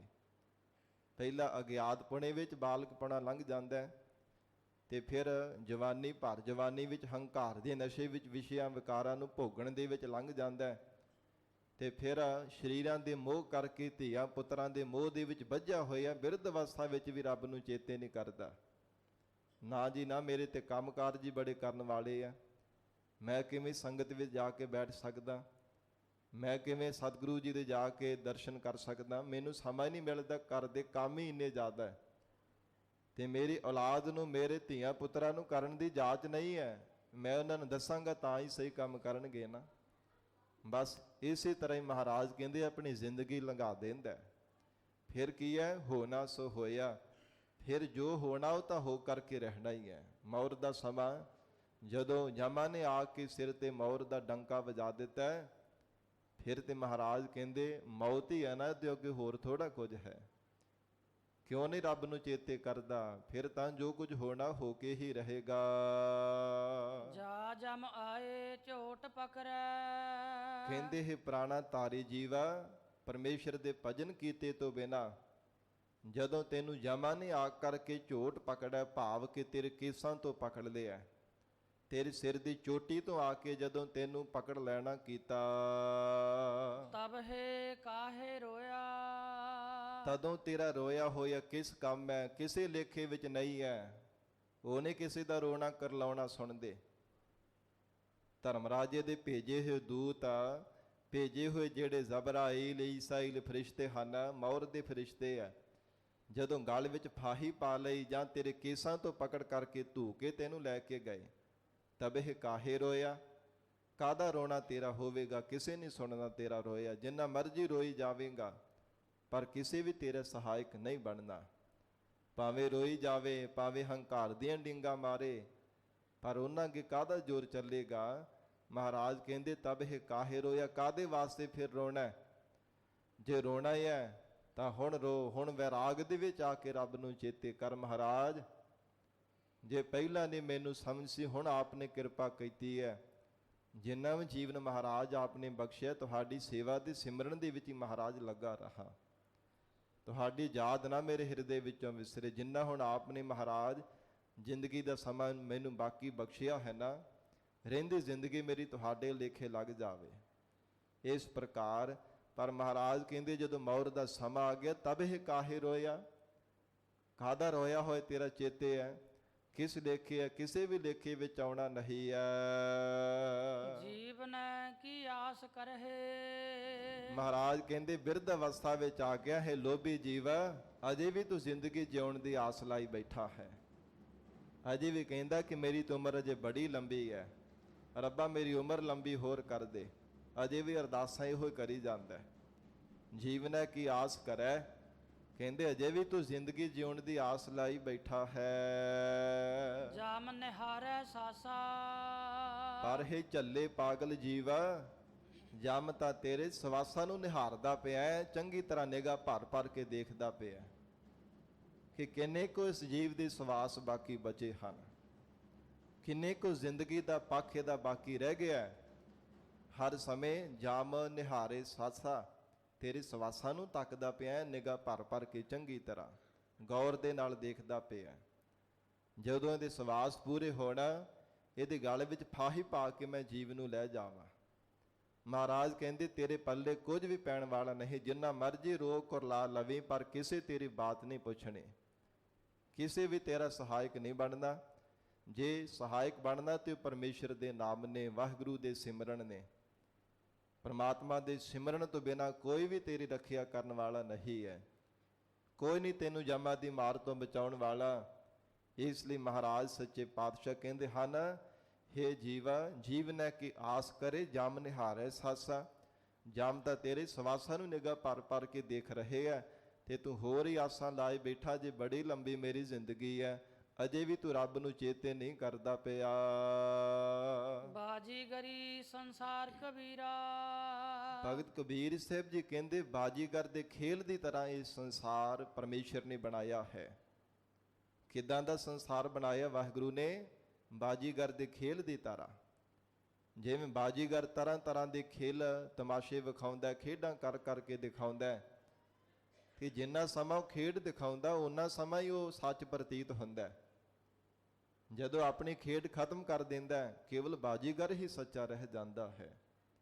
ਇਸੇ ਪ੍ਰਕਾਰ ਮਹਾਰਾਜ ਕਹਿੰਦੇ ਹਨ, ਬਾਜੀਗਰ ਇੱਕ ਬਾਜੀ ਪਾਈ, ਨਾਨਾ ਰੂਪ ਭੇਖ ਦਿਖਲਾਈ। ਕਹਿੰਦੇ ਹਨ ਕਿ ਪ੍ਰਮਾਤਮਾ ਨੇ ਬਾਜੀਗਰ ਦੀ ਤਰ੍ਹਾਂ ਖੇਲ ਬਣਾਈ ਹੈ ਸੰਸਾਰ ਦੀ। ਜਿੰਨੇ ਵੀ ਸੰਸਾਰ ਭਰ ਦੇ ਜੀਵ ਹਨ, ਕਠਪੁਤਲੀਆਂ ਦੀ ਤਰ੍ਹਾਂ ਪਰਮੇਸ਼ਰ ਨੇ ਬਣਾਏ ਹਨ। ਰੰਗ ਬਰੰਗੇ ਸੰਸਾਰ ਦੇ ਜੀਵਾਂ ਨੂੰ ਪਰਮਾਤਮਾ ਨੇ ਪੈਦਾ ਕੀਤਾ, ਔਰ ਤਰ੍ਹਾਂ ਤਰ੍ਹਾਂ ਦੇ ਸੰਸਾਰ ਦੇ ਜੀਵ ਜੰਤੂ ਰੰਗ ਰੰਗਲੀਆਂ ਸੰਸਾਰ ਦੇ ਅੰਦਰ ਤਰ੍ਹਾਂ ਤਰ੍ਹਾਂ ਦੀਆਂ ਕਰਮਾਂ ਦੀਆਂ ਖੇਡਾਂ ਖੇਡ ਰਹੇ ਹਨ। ਤੇ ਜਦੋਂ ਪਰਮਾਤਮਾ ਇਹ ਖੇਲ ਖਤਮ ਕਰਨਾ ਚਾਹੁੰਦਾ, ਮਹਾਪਰਲੋਕ ਕਰਕੇ ਸਾਰੀ ਸ੍ਰਿਸ਼ਟੀ ਨੂੰ ਆਪਣੇ ਸਰੂਪ ਦੇ ਵਿੱਚ ਸਮੇਟ ਲੈਂਦਾ ਹੈ। ਫਿਰ ਕੇਵਲ ਪਰਮਾਤਮਾ ਹੀ ਸੱਚਾ ਰਹਿ ਜਾਂਦਾ ਹੈ। ਸਾਰੇ ਸੰਸਾਰ ਦੇ ਜੀਵ ਇਹ ਕਰਮਾਂ ਦੀਆਂ ਖੇਡਾਂ ਖੇਡਦੇ ਹੋਏ ਸਾਰੇ ਅਲੋਪ ਹੋ ਜਾਂਦੇ ਆ। ਮਹਾਰਾਜ ਕਹਿੰਦੇ ਹਨ, ਇਸ ਲਈ ਨਿਸ਼ਚੈ ਕਰਕੇ ਜਾਣ ਲੈ, ਬਾਜੀਗਰੀ ਸੰਸਾਰ ਕਬੀਰਾ। हे ਪ੍ਰਾਣਾ ਤਾਰੇ ਜੀਵ, ਇਹ ਸੰਸਾਰ ਇੱਕ ਬਾਜੀਗਰ ਦੀ ਖੇਡ ਦੀ ਤਰ੍ਹਾਂ ਹੈ। ਚੇਤ ਢਾਲ ਪਾਸਾ। ਤੇ ਮਹਾਰਾਜ ਫਿਰ ਮੈਂ ਕਰਾਂ ਕੀ? ਉਹ ਲੋਭੀ ਬੰਦਾ ਕਹਿਣ ਲੱਗਾ, ਆਖਰਕਾਰ ਢਹਿ ਪਿਆ ਚਰਨਾਂ ਤੇ। ਕਹਿੰਦਾ ਮਹਾਰਾਜ ਫਿਰ ਮੈਂ ਕਰਾਂ ਕੀ, ਜਿਸ ਕਰਕੇ ਮੇਰਾ ਜੀਵਨ ਦਾ ਭਲਾ ਹੋ ਜਾਵੇ, ਜੀਵਨ ਦੀ ਸਫਲਤਾ ਹੋ ਜਾਵੇ। ਕਹਿੰਦੇ ਚੇਤ ਢਾਲ ਪਾਸਾ। ਇਹ ਜਿਹੜਾ ਤੂੰ ਆਪਣੇ ਮਨ ਨੂੰ, ਆਪਣੇ ਚਿੱਤ ਨੂੰ ਸੰਸਾਰ ਦੇ ਵੱਲ ਢਾਲਿਆ ਹੋਇਆ ਨਾ, ਇਹਦਾ ਪਾਸਾ ਵੱਟ ਕੇ, ਇਹਦੇ ਵਿੱਚ ਕਰਵਟ ਲਿਆ ਕੇ ਪਰਮਾਤਮਾ ਵਾਲੇ ਪਾਸੇ ਇਹਨੂੰ ਕਰ ਲੈ। ਭਾਵ ਚਿੱਤ ਬਿਰਤੀ ਨੂੰ ਸੰਸਾਰਾਕਾਰ ਤੋਂ ਬ੍ਰਹਮਾਕਾਰ ਬਣਾ। ਇਹ ਸੰਸਾਰ ਤੋਂ ਚਿੱਤ ਨੂੰ ਉਪਰਾਮ ਕਰਕੇ ਪਰਮਾਤਮਾ ਦੇ ਚਰਨਾਂ ਦੇ ਨਾਲ ਜੋੜ। ਚੇਤੇ ਕਰਿਆ ਕਰ ਪਰਮਾਤਮਾ ਨੂੰ। ਚੇਤ ਢਾਲ ਪਾਸਾ। ਇੱਦਾਂ ਦਾ ਪਾਸਾ ਢਾਲ ਜ਼ਿੰਦਗੀ ਵਿੱਚ ਕਿ ਰੱਬ ਕਦੇ ਵੀ ਤੈਨੂੰ ਭੁੱਲੇ ਨਾ, ਪਰਮਾਤਮਾ ਕਦੇ ਵੀ ਤੇਰੇ ਚਿੱਤ ਵਿੱਚੋਂ ਵਿਸਰੇ ਨਾ। ਹਰ ਸਮੇਂ ਪਰਮਾਤਮਾ ਦੀ ਯਾਦ ਵਿੱਚ ਜੁੜਿਆ ਰਹੇ, ਤਾਂ ਤੇਰਾ ਭਲਾ ਹੋਵੇਗਾ। ਇਹ ਉਹ ਲੋਭੇ ਬੰਦੇ ਨੂੰ ਉਪਦੇਸ਼ ਦੇ ਕੇ ਸਾਨੂੰ ਵੀ ਇਹਦੇ ਸ਼ਬਦ ਅੰਦਰ ਸਿੱਖਿਆ ਦਿੱਤੀ ਹੈ ਕਿ ਪਰਮਾਤਮਾ ਦਾ ਚਿੰਤਨ ਕਰਨੇ ਕਰਕੇ ਹੀ ਭਲਾ ਹੁੰਦਾ ਹੈ। ਗਰੀਬ ਨਵਾਜ ਸਤਿਗੁਰੂ ਜੀ ਨੇ ਭਗਤ ਰਸਨਾ ਦੁਆਰਾ ਇਹ ਉਪਦੇਸ਼ ਬਖਸ਼ਿਸ਼ ਕੀਤਾ ਹੈ। ਆਸਾ ਤਨ ਰਹਿਣੀ ਮਨ ਪੁਨ ਰਪ ਕਰਿਓ। ਸਾਧ ਸੰਗਤ ਜੀ, ਇੱਕ ਪ੍ਰੇਮੀ ਕੋਈ ਸ਼ਰਧਾਲੂ ਸੀ ਭਗਤ ਕਬੀਰ ਸਾਹਿਬ ਜੀ ਦਾ। ਉਸ ਨੇ ਆ ਕੇ ਬੇਨਤੀ ਕੀਤੀ, ਜੀ ਮੇਰੀ ਲੜਕੀ ਦਾ ਵਿਆਹ ਹੈ, ਤੁਸੀਂ ਸਾਡੇ ਘਰ ਵਿੱਚ ਆਵੋ। ਤੇ ਕਹਿਣ ਲੱਗੇ ਭਗਤ ਕਬੀਰ ਸਾਹਿਬ ਜੀ ਮੁਸਕਰਾ ਕੇ ਕਹਿੰਦੇ, ਸਾਡੇ ਘਰ ਦੇ ਵਿੱਚ ਵਿਆਹ? ਕਹਿੰਦੇ ਮੇਰਾ ਆਪਣਾ ਵਿਆਹ ਹੈ। ਤੂੰ ਬੜਾ ਹੈਰਾਨ ਹੋਇਆ। ਸ਼ਰਧਾਲੂਪੁਰ ਕਹਿਣ ਲੱਗਾ, ਮਹਾਰਾਜ ਕਿੱਦਾਂ ਦੀਆਂ ਗੱਲਾਂ ਕਰਦੇ ਹੋ? ਕਹਿੰਦੇ ਅਸੀਂ ਸੱਚ ਆਖਦੇ ਪਏ ਹਾਂ। ਕਹਿੰਦੇ ਮਹਾਰਾਜ ਇੱਥੇ ਨਾ ਕੋਈ ਨਵੇਂ ਲੀੜੇ ਨਜ਼ਰ ਆ ਰਹੇ ਹੈ, ਤੇ ਬਰਾਤੀ ਕਿਹੜੇ ਹਨ, ਜੰਝ ਵਾਲੇ ਕਿਹੜੇ ਹੈ, ਇਹ ਸਾਰਾ ਮੈਨੂੰ ਚੰਗੀ ਤਰ੍ਹਾਂ ਸਮਝਾਓ। ਜੇ ਤੁਸੀਂ ਹੁਣ ਗੱਲ ਕੀਤੀ, ਇਹਨੂੰ ਖੋਲ ਕੇ ਦੱਸੋ। ਤੁਸੀਂ ਕਹਿੰਦੇ ਕਿ ਸਾਡਾ ਵੀ ਵਿਆਹ ਹੈ, ਅਸੀਂ ਆ ਨਹੀਂ ਸਕਦੇ, ਅਸੀਂ ਤੁਹਾਡੇ ਘਰ ਵਿੱਚ ਨਹੀਂ ਆ ਸਕਦੇ। ਤੇ ਭਗਤ ਕਬੀਰ ਸਾਹਿਬ ਜੀ ਨੇ ਫਿਰ ਆਸਾ ਰਾਗ ਅੰਦਰ ਹੀ ਸ਼ਬਦ ਰਾਹੀਂ ਉਚਾਰਨ ਕਰਕੇ ਉਪਦੇਸ਼ ਦਿੱਤਾ। ਆਪਣੇ ਆਪ ਨੂੰ ਜੀਵ ਰੂਪ ਸਖੀ ਬਣਾਇਆ ਹੋਇਆ ਹੈ, ਆਪਣੇ ਆਪ ਨੂੰ ਪਤਨੀ ਬਣਾ ਕੇ ਤੇ ਪਰਮੇਸ਼ਰ ਨੂੰ ਪਤੀ ਬਣਾਇਆ। ਕਿ ਅਕਾਲ ਪੁਰਖ ਵਾਹਿਗੁਰੂ ਪ੍ਰਮਾਤਮਾ ਪਤੀ ਪਰਮੇਸ਼ਰ ਦੇ ਨਾਲ ਸਾਡਾ ਵਿਆਹ ਹੋ ਰਿਹਾ ਹੈ। ਉਸ ਪ੍ਰਮਾਤਮਾ ਦੇ ਨਾਲ ਜੋ ਸਾਰੀ ਸ੍ਰਿਸ਼ਟੀ ਦਾ ਮੂਲ ਸਰੂਪ ਹੈ, ਮੁੱਢ ਕਦੀਮਾ ਪ੍ਰਮਾਤਮਾ ਹੈ, ਜੋ ਸੰਸਾਰ ਦੇ ਸਭ ਜੀਵ ਰੂਪ ਸਖੀਆਂ ਦਾ ਅਸਲ ਪਤੀ ਤੇ ਸੱਚ ਪਤੀ ਪ੍ਰਮਾਤਮਾ ਹੈ, ਉਸ ਪਰਮੇਸ਼ਰ ਪਤੀ ਦੇ ਨਾਲ ਸਾਡਾ ਵਿਆਹ ਹੋਇਆ। ਕਹਿਣ ਲੱਗੇ ਮਹਾਰਾਜ ਫਿਰ ਆਪ ਦੱਸੋ, ਸਾਨੂੰ ਸਮਝ ਨਹੀਂ ਪਈ। ਤੋ ਹਜੂਰ ਫਰਮਾਉਂਦੇ ਹਨ, ਤਨ ਰੈਣੀ ਮਨ ਪੁਨ ਰਪ ਕਰ ਹਉ। ਤਨ ਰੈਣੀ, ਰੈਣੀ ਨਾਮ ਮੱਟੀ ਦਾ ਹੈ, ਰੰਗ ਰੇਜ ਮੱਟੀ ਦਾ, ਜਿਹਦੇ ਵਿੱਚ ਕੱਪੜੇ ਪਾ ਕੇ ਤੇ ਰੰਗ ਚਾੜਿਆ ਜਾਂਦਾ ਹੈ। ਕਹਿੰਦੇ ਜਿਹੜਾ ਸਾਡਾ ਤਨ ਹੈ ਨਾ, ਇਹ ਪ੍ਰਾਣਾ ਧਾਰੀ ਜੀਵ, ਇਹਨੂੰ ਅਸੀਂ ਮੱਟੀ ਬਣਾਇਆ ਹੋਇਆ ਹੈ। ਇਹਦੇ ਵਿੱਚ ਪ੍ਰੇਮ ਰੂਪੀ ਜਲ ਪਾਇਆ, ਨਾਮ ਦਾ ਰੰਗ ਪਾਇਆ। ਮਹਾਰਾਜ ਸੱਚੇ ਪਾਤਸ਼ਾਹ ਕਹਿੰਦੇ ਇਹਨੂੰ ਤਨ ਨੂੰ ਅਸੀਂ ਮੱਟੀ ਬਣਾਉਣਾ ਕੀਤਾ। ਤਨ ਰੈਣੀ ਮਨ ਪੁਨ ਰਪ ਕਰ ਹਉ। ਤੇ ਜਿਵੇਂ ਬਾਰ-ਬਾਰ ਲਲਾੜੀ ਜਿਹੜਾ ਨਾ ਕੱਪੜੇ ਨੂੰ ਰੰਗ ਚਾੜਨ ਦੇ ਵਾਸਤੇ ਵਿੱਚ ਪਾਉਂਦਾ ਤੇ ਫਿਰ ਬਾਹਰ ਕੱਢਦਾ, ਫਿਰ ਵਿੱਚ ਪਾਉਂਦਾ, ਇਉਂ ਬਾਰ-ਬਾਰ ਸਾਧ ਸੰਗਤ ਜੀ ਕਹਿੰਦੇ ਜਿਹੜਾ ਪੁਨः ਪਰਮੇਸ਼ਰ ਦਾ ਸਿਮਰਨ ਕਰਨਾ ਮਨ ਕਰਕੇ, ਮਨ ਪੁਨ ਰਪ ਕਰ ਹਉ। ਕਹਿੰਦੇ ਬਾਰ-ਬਾਰ ਪਰਮੇਸ਼ਰ ਦਾ ਸਿਮਰਨ ਕਰਨਾ ਹਿਰਦੇ ਰੂਪੀ ਮਨ ਰੂਪੀ ਕੱਪੜੇ ਨੂੰ ਰੰਗ ਚਾੜਨ ਦੀ ਤਰ੍ਹਾਂ ਹੈ। ਜਿਹੜਾ ਪਰਮੇਸ਼ਰ ਦਾ ਨਾਮ ਰੂਪੀ ਰੰਗ ਚਾੜਨਾ ਹੈ, ਇਹ ਕਹਿੰਦੇ ਕਿ ਵਾਹਿਗੁਰੂ ਦਾ ਨਾਮ ਜਿਹੜਾ ਬਾਰ-ਬਾਰ ਜਪਣਾ ਰੰਗ ਚੜ੍ਹਨ ਦੀ ਤਰ੍ਹਾਂ ਹੈ। ਤਾਂ ਹੀ ਸਾਧ ਸੰਗਤ ਜੀ ਬੰਦਗੀ ਕਰਨ ਵਾਲੇ ਬ੍ਰਹਮ ਬੇਤੇ ਜਦੋਂ ਉਪਦੇਸ਼ ਦਿੰਦੇ ਆ ਨਾ, ਬਚਨ ਕਰਦੇ, ਕਹਿੰਦੇ ਕਿ ਲਗਾਤਾਰ ਵਾਹਿਗੁਰੂ ਵਾਹਿਗੁਰੂ ਸਤਨਾਮ ਵਾਹਿਗੁਰੂ ਉਚਾਰਨ ਕਰਨਾ ਚਾਹੀਦਾ। ਜੇ ਮਨ ਰੂਪ ਕੱਪੜੇ ਨੂੰ ਪਰਮੇਸ਼ਰ ਦੇ ਨਾਮ ਦਾ ਰੰਗ ਚਾੜਨਾ ਹੈ, ਪਰ ਅਸੀਂ ਕਿੱਦਾਂ ਦਾ ਰੰਗ ਚਾੜਦੇ ਆ? ਦੁਨਿਆਵੀ ਗੱਲਾਂ ਬਾਤਾਂ ਦਾ, ਨਿੰਦਿਆ ਚੁਗਲੀਆਂ ਦਾ ਰੰਗ ਚਾੜਦੇ ਹਾਂ। ਜੋ ਕੁਝ ਮਨੁੱਖ ਬਾਰ-ਬਾਰ ਅੱਖਾਂ ਦੇ ਨਾਲ ਦੇਖਦਾ ਤੇ ਜ਼ੁਬਾਨ ਤੋਂ ਬੋਲਦਾ ਜਾਂ ਕੰਨਾਂ ਦੇ ਨਾਲ ਸੁਣਦਾ, ਉਹ ਜਾਣੋ ਕਿ ਰੰਗ ਹੀ ਚੜ੍ਹਦਾ ਪਿਆ। ਤੇ ਮਹਾਰਾਜ ਕਹਿੰਦੇ ਮਨ ਪੁਨ ਰਪ ਕਰ ਹਉ। ਬਾਰ-ਬਾਰ ਮਨ ਕਰਕੇ ਪਰਮੇਸ਼ਰ ਦਾ ਸਿਮਰਨ ਕਰਨਾ, ਇਹ ਜਾਣੋ ਕਿ ਮਨ ਰੂਪੀ ਕੱਪੜੇ ਤੇ ਪਰਮੇਸ਼ਰ ਦਾ ਨਾਮ ਰੂਪੀ ਰੰਗ ਚੜ੍ਹਦੇ ਪਏ ਹਾਂ। ਇਹ ਸਰੀਰ ਰੂਪੀ ਮੱਟੀ ਬਣਾਈ ਹੈ, ਜਿਹਦੇ ਵਿੱਚ ਪ੍ਰੇਮ ਰੂਪੀ ਜਲ ਤੇ ਨਾਮ ਦਾ ਰੰਗ ਪਾਇਆ, ਤੇ ਮਨ ਰੂਪ ਕੱਪੜੇ ਤੇ ਚਾੜਨ ਦੇ ਵਾਸਤੇ ਪੁਨः ਅਸੀਂ ਅਭਿਆਸ ਕਰਦੇ ਹਾਂ। ਪਾਚੋ ਤਤ ਬਰਾਤੀ। ਤੋ ਫਿਰ ਸ਼ਰਧਾਲੂ ਕਹਿੰਦਾ ਮਹਾਰਾਜ ਬਰਾਤੀ ਕਿਹੜੇ ਐ? ਜੰਝ ਵਾਲੇ ਕਿਹੜੇ ਐ? ਜਾਂਝੇ ਵੀ ਹੁੰਦੇ ਆ ਨਾ ਜਿਹੜੇ ਲਾੜੇ ਦੇ ਨਾਲ ਜਾਂਦੇ ਐ। ਤੇ ਮਹਾਰਾਜ ਇੱਥੇ ਤੇ ਕੋਈ ਸਾਨੂੰ ਨਜ਼ਰ ਨਹੀਂ ਆਉਂਦਾ ਪਏ ਤੁਹਾਡੇ ਤੋਂ ਬਿਨਾਂ। ਭਗਤ ਕਬੀਰ ਸਾਹਿਬ ਜੀ ਕਹਿੰਦੇ ਪੰਚੋ ਤਤ ਬਰਾਤੀ, ਜਿਹੜੇ ਪੰਚੋ ਪ੍ਰਮੁੱਖ ਪਰਮੇਸ਼ਰ ਦੇ ਪਿਆਰੇ ਸਤਿਪੁਰਸ਼ ਹਨ, ਬੰਦਗੀ ਕਰਨ ਵਾਲੇ ਮਹਾਂਪੁਰਖ ਹਨ, ਜਿਨ੍ਹਾਂ ਨੇ ਪ੍ਰਮਾਤਮਾ ਦੀ ਸਰੂਪ ਰੂਪੀ ਤੱਤ ਦੀ ਪਹਿਚਾਣ ਕਰ ਲਈ ਹੈ। ਕਹਿੰਦੇ ਉਹ ਸਾਡੇ ਜਿਹੜੇ ਪੰਜ ਵਿਸ਼ੇਸ਼ ਕਰਕੇ ਮੁਖੀ ਮਹਾਂਪੁਰਖ ਹੈ ਨਾ, ਉਹ ਸਾਡੇ ਬਰਾਤੀ ਹੈ, ਜਾਂਝੀ ਹਨ। ਉਹ ਸਾਡੇ ਨਾਲ ਜਾਂਝੀ ਬਣ ਕੇ ਜਾ ਰਹੇ ਹਨ। ਉਹ ਕਹਿੰਦੇ ਕਿ ਸਾਡੇ ਨਾਲ ਤੁਰ ਕੇ ਜਾ ਰਹੇ ਹੈ। ਇਸ ਪ੍ਰਕਾਰ ਜਿਹੜੇ ਬੰਦਗੀ ਕਰਨ ਵਾਲੇ ਮਹਾਂਪੁਰਸ਼ ਹਨ, ਰਾਮ ਰਾਏ ਸਿਓ ਭਾਵਰ ਲੈ ਹਉ। ਫੇਰ ਕਹਿਣ ਲੱਗੇ ਜੀ ਫੇਰ ਕਿਹਦੇ ਨਾਲ ਤੁਸੀਂ ਲਏ ਆ? ਭੋਜਨ ਨੂੰ ਭਵੰਟਣੀ ਵੀ ਕਿਹਾ ਜਾਂਦਾ, ਭਾਵ ਜਿਵੇਂ ਪਰਿਕਰਮਾ ਕਰਨੀ ਹੈ। ਫੇਰ ਕਿਹਦੇ ਨਾਲ? ਕਹਿੰਦੇ ਤੁਸੀਂ ਲੈਣਾ ਕੀਤੇ। ਤੁਸੀਂ ਕਹਿੰਦੇ ਕਿ ਵਿਆਹ ਹੋ ਗਿਆ। ਕਹਿੰਦੇ ਰਾਮ ਰਾਜ ਸਿਓ ਭਾਵਰ ਲੈ ਹਉ। ਰਾਮ ਰਮਿਆ ਹੋਇਆ ਰਾਜ ਜਿਹੜਾ ਪ੍ਰਕਾਸ਼ ਸਰੂਪ ਪਰਮੇਸ਼ਰ ਹੈ, ਉਹਦੇ ਨਾਲ ਅਸੀਂ ਭਾਵਰ, ਭਵੰਟਣੀ ਨੂੰ ਕਹਿੰਦੇ ਨੇ, ਜਿਹੜਾ ਮਨ ਨੂੰ ਸੰਸਾਰ ਵੱਲੋਂ ਭਵਾਂ ਕੇ ਪਰਮਾਤਮਾ ਦੇ ਚਰਨਾਂ ਵੱਲ ਜੋੜਿਆ ਹੈ। ਉਸ ਪਰਮੇਸ਼ਰ ਦੇ ਨਾਲ ਸਾਡਾ ਸੰਗ ਬਣਿਆ, ਪਰਮਾਤਮਾ ਦੇ ਨਾਲ ਸਾਡਾ ਵਿਆਹ ਹੋਇਆ। ਭਗਤ ਕਬੀਰ ਸਾਹਿਬ ਜੀ ਕਹਿੰਦੇ ਰਾਮ ਰਾਜ ਸਿਓ ਭਾਵਰ ਲੈ ਹਉ। ਉਸ ਪਰਮਾਤਮਾ ਦੇ ਨਾਲ ਅਸੀਂ ਫੇਰੇ ਲਏ ਹੈ। ਇਹ ਮਨ ਨੂੰ ਸੰਸਾਰ ਦੇ ਵੱਲੋਂ ਭਵਾਂਟਣੀ ਦੇ ਕੇ ਨਾ, ਭਵਾਂ ਕਰਕੇ ਤੇ ਪਰਮਾਤਮਾ ਦੇ ਚਰਨਾਂ ਦੇ ਨਾਲ ਜੋੜਨ ਨੂੰ ਵੀ ਅਸੀਂ ਫੇਰੇ ਲਏ ਹਨ। ਆਤਮ ਤਹਿ ਰੰਗ ਰਾਤੀ। ਤੇ ਆਤਮਾ ਕਰਕੇ, ਮਨ ਕਰਕੇ ਉਸ ਪਰਮਾਤਮਾ ਦੇ ਚਰਨਾਂ ਵਿੱਚ ਅਸੀਂ ਰੰਗੇ ਰਹਿੰਦੇ ਹਾਂ। ਆਤਮ ਤਹਿ ਰੰਗ ਰਾਤੀ। ਕਹਿਣ ਲੱਗੇ ਕਿ ਭਗਤ ਕਬੀਰ ਸਾਹਿਬ ਜੀ ਕਹਿੰਦੇ ਕਿ ਅਸੀਂ ਉਹ ਪਰਮਾਤਮਾ ਦੇ ਚਰਨਾਂ ਦੇ ਨਾਲ ਚਿੱਤ ਬਿਰਤੀ ਨੂੰ ਜੋੜ ਕੇ ਰੱਖਦੇ ਹਾਂ। ਮਨ ਕਰਕੇ ਪਰਮਾਤਮਾ ਦੇ ਚਰਨਾਂ ਵਿੱਚ ਹੀ ਹਰ ਸਮੇਂ ਰੰਗੀ ਰਹਿੰਦੇ ਹਾਂ। ਗਾਓ ਗਾਓ ਰੀ ਦੁਲਹਨੀ ਮੰਗਲ ਚਾਰਾ। ਫਿਰ ਕਹਿਣ ਲੱਗੇ ਹੈ ਗਾਓ ਗਾਓ ਰੀ ਦੁਲਹਨੀ ਮੰਗਲ ਚਾਰਾ।